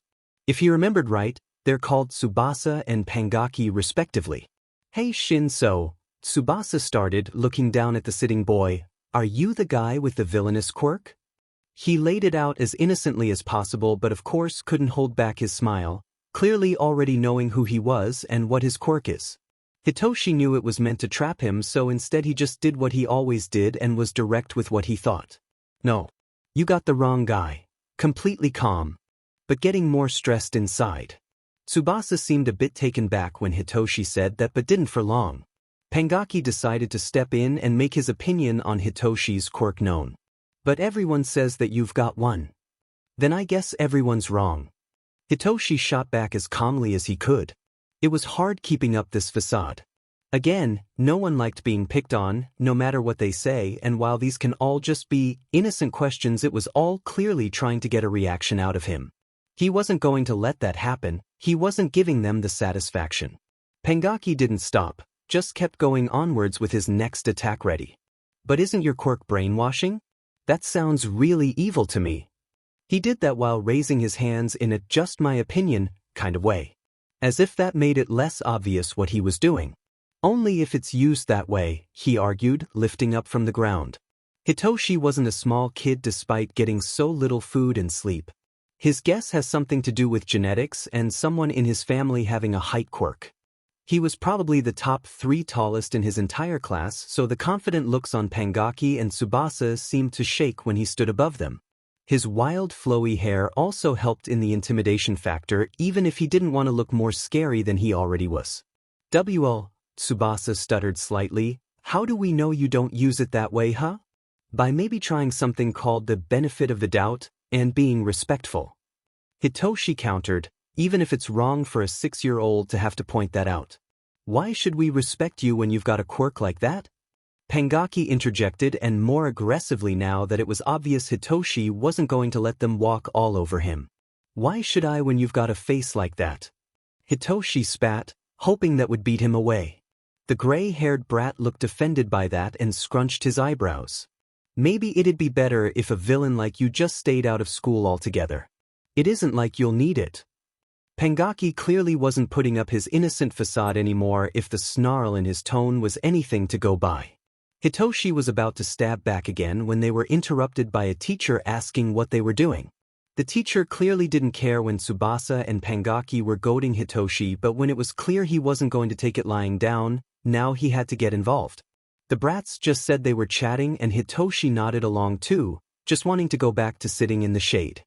Thankfully the teacher left it there, but not before giving the side eye to Hitoshi as he got back to supervising. For the rest of that break, the teacher practically hovered around Hitoshi, looking for an excuse to chastise the boy. Things of course got worse as time went on. More taunts were made at him, especially on the way out from school, in hopes of getting him in trouble should he fight back. Soon these taunts turned into kicks in the back of his heel, which then turned to outright shoves in the corridors when the teachers weren't watching. Of course sometimes they were, but it wasn't as if they'd actually do something. That was clear to Hitoshi the first time it occurred. He couldn't do it back, obviously. Second he did, a teacher would be right there with a detention slip and a stern talking to about bullying and not causing trouble. Hitoshi even got his bag grabbed a few times, but with how used to the boy was to such things, he always had at least one hand on his bag, so they normally just get stuck between them in a momentary tug of war before they let go and run away like they didn't just try to take his sheet. Honestly, he couldn't wait for summer break. If not only to be away from everything and everyone and just be by himself. He finally got a moment when a villain attack close to the school left them having to close early for the day, a small blessing for Hitoshi as he rushed home. He'd put his bag away and tore off his uniform because it was getting far too hot for it. He headed to a small park just to get some fresh air and isolation because it was all he had going for him in terms of hobbies. Finding little quiet spots like this always made him happy, especially when it looked like anyone rarely went there. Unfortunately, it wasn't one of those days he could be alone when a group of kids he recognized from class, along with Pangaki and Tsubasa, went for him the second they noticed he was there. Hitoshi honestly considered just running, not giving the chance for them to make any remark or possibly grab him. He's never had a beatdown before, but he knew that look in their eyes when they closed in. Hitoshi made sure to stand up right away and stared them down, daring them to come closer than they already were. Thankfully that seemed to make them stop in their tracks but not in their pursuit. "Hey Shinso. Nice we ran into each other." Pangaki called with a wry smile on his lips. "What is it?" Hitoshi replied, not even trying to sound polite. One of the kids scolded at his words. "Rude villain. Doesn't even know how to greet properly." Hitoshi looked over to the one who said that, and it was a big kid who seemed to have some kind of white crystal growing out of his shoulders. When his eyes met Hitoshi's, the kid's brow seemed to furrow more than it already had. "I agree, Shiosho," Pangaki agreed. "Honestly Shinso, maybe people would like you better if you could be a bit more friendly." Of course that last sentence was laced with fake concern, like he actually cared whether or not Hitoshi was friendly. People would always see his quirk first and everything else as secondary, and it's tragic that at an early age he knew he wasn't going to be treated any differently. But right now, Hitoshi decided to use their words against them and be polite for now. So with a weak smile and a daring look he responded to Pangaki with strained words. "Well, can you please leave me alone? I kind of don't want to chat right now." Pangaki's smile got annoying wider as the scrawny brat opened his mouth some more in the most condescending way. "There? Was that so hard? Maybe you could avoid being a villain yet if you kept up that attitude." Hitoshi swore he was going to cut open his palm with how tightly he was clenching his fist. After a short breath longer than the rest, he just decided to go. It was clear these people weren't going to leave him alone until they had their fill or Hitoshi left. And he was doing just that, walking off without a goodbye because he didn't want to give them the chance to provoke him anymore lest he actually get into an argument. He speed walked away, where Pangaki called after him, and he almost got to the park gate when a painful grasp got hold of his arm. "We aren't finished," the person grabbing him growled. Hitoshi turned to see Shiosho gripping hard as small crystals formed along that arm and softly stabbed Hitoshi through the kid's palm. Hitoshi tried to move free of him, but the white crystals hurt every time he tried to pull away, making it fruitless. Also, because of the half-day, he didn't get the school lunch, so he was feeling more tired than he usually does. Pangaki, Tsubasa and the rest of the kids walked after him, and this time they didn't keep back. They closed in and encircled Hitoshi, and this is where he seriously considered breaking his vow on not using his quirk until he got into a hero course. He always wanted to be a hero just like every kid his age did. But while most wanted the glory and reputation heroes got, Hitoshi wanted to be a hero so he could prove the world that told him he was something else. As such, he didn't want to use his quirk until he could finally use it for good without anyone using it against him. But right now he was scared. Still keeping a defiant face but scared. He wasn't sure how this would end, but he knew it wasn't going to be pretty. Either he used his quirk and they went crying to their parents, saying the mean villain kid hurt them, or let the beatdown happen. He didn't want to do either. But unfortunately, much like everything, life doesn't give you the luxury of choice more often than not. That was rude. Pangaki sneered as he closed in. Maybe someone needs to show you a villain like you how to behave better. But first, let's make sure you can't use that evil quirk of yours. He reached out to Tsubasa's bag on his back and the boy took out a muzzle. A dog muzzle to be exact.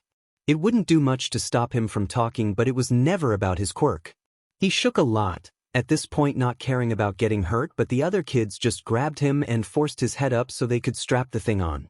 When he kept struggling more, a kick to his stomach by Shiosho made him almost collapse if the other kids weren't holding him up. Hitoshi was really scared, especially when noticed that this one had a lock so it wasn't coming off unless they took it off, if they'd even do that. As the straps went around his ears, he was ready to scream until someone else did it for him. What the hell is that? Tsubasa shouted, pointing to something being Hitoshi he couldn't see. The other kids turned and paled at whatever it was and let go of Hitoshi to step away. The boy fell to the floor, still feeling the kick, scratching his hands on the pavement and seeing minor cuts in his arm where Shiosho had grabbed him. Clacking of shoes on pavement ran out behind Hitoshi as he took off the loose muzzle and turned to see the almost limping form of the stranger from a few weeks ago, their hood down and their vaguely human, definitely not, face staring down at the kids. "What are you?" cried Pangaki as he hid behind the rest of the kids. The strangers stood there for a moment, probably whoever was behind that camera thinking about their next move. Hitoshi watched in utter, skin-crawling horror as the stranger hunched down on all fours, twisted their back and crawled towards the brats far faster than it should have. The kids screeched and ran, the stranger going after them before stopping once they were satisfied they were gone. Hitoshi was still on the floor in pain from his earlier scuffle and stared at the doll wearily as they approached normally. "So this is how I go? Snatched away by a creepy doll monster. Guess it could have been worse," Hitoshi thought as he struggled to get up. The stranger had already closed in on Hitoshi and he was ready to accept his fate when the thing showed its upturned hand towards him in a gesture to help. Hitoshi wasn't sure what they were trying, but he was already sure he couldn't do much. His quirk wouldn't work here because in all likelihood the person controlling them wasn't here, so he was truly at the mercy of whoever was watching him. He took the hand and was lifted up to his feet, and he would have ran just like that when he noticed the stranger hadn't let go of his hand. The grip was tight. It didn't hurt, but it was clear he wasn't getting away. The stranger moved their arm to look at his and saw the softly bleeding punctures Shiosho had made and dragged the boy away. They threw up their hoods to hide their face. Passing by a few people, Hitoshi wanted to yell out for help, but he didn't have the courage to, but he was scared that if he tried, the stranger would hurt him. They eventually arrived at a convenience store where they paid for something and sat Hitoshi outside on a bench where they finally let go to open their bag of stuff. Hitoshi looked around, hoping anyone would notice his scared face when a stinging pain came over him, and he looked to see the stranger dabbing a cotton swab on his cuts before pasting a plaster over them. Hitoshi watched in near awe as the stranger did this for everything, even the scruffs he had on his palms from when he fell.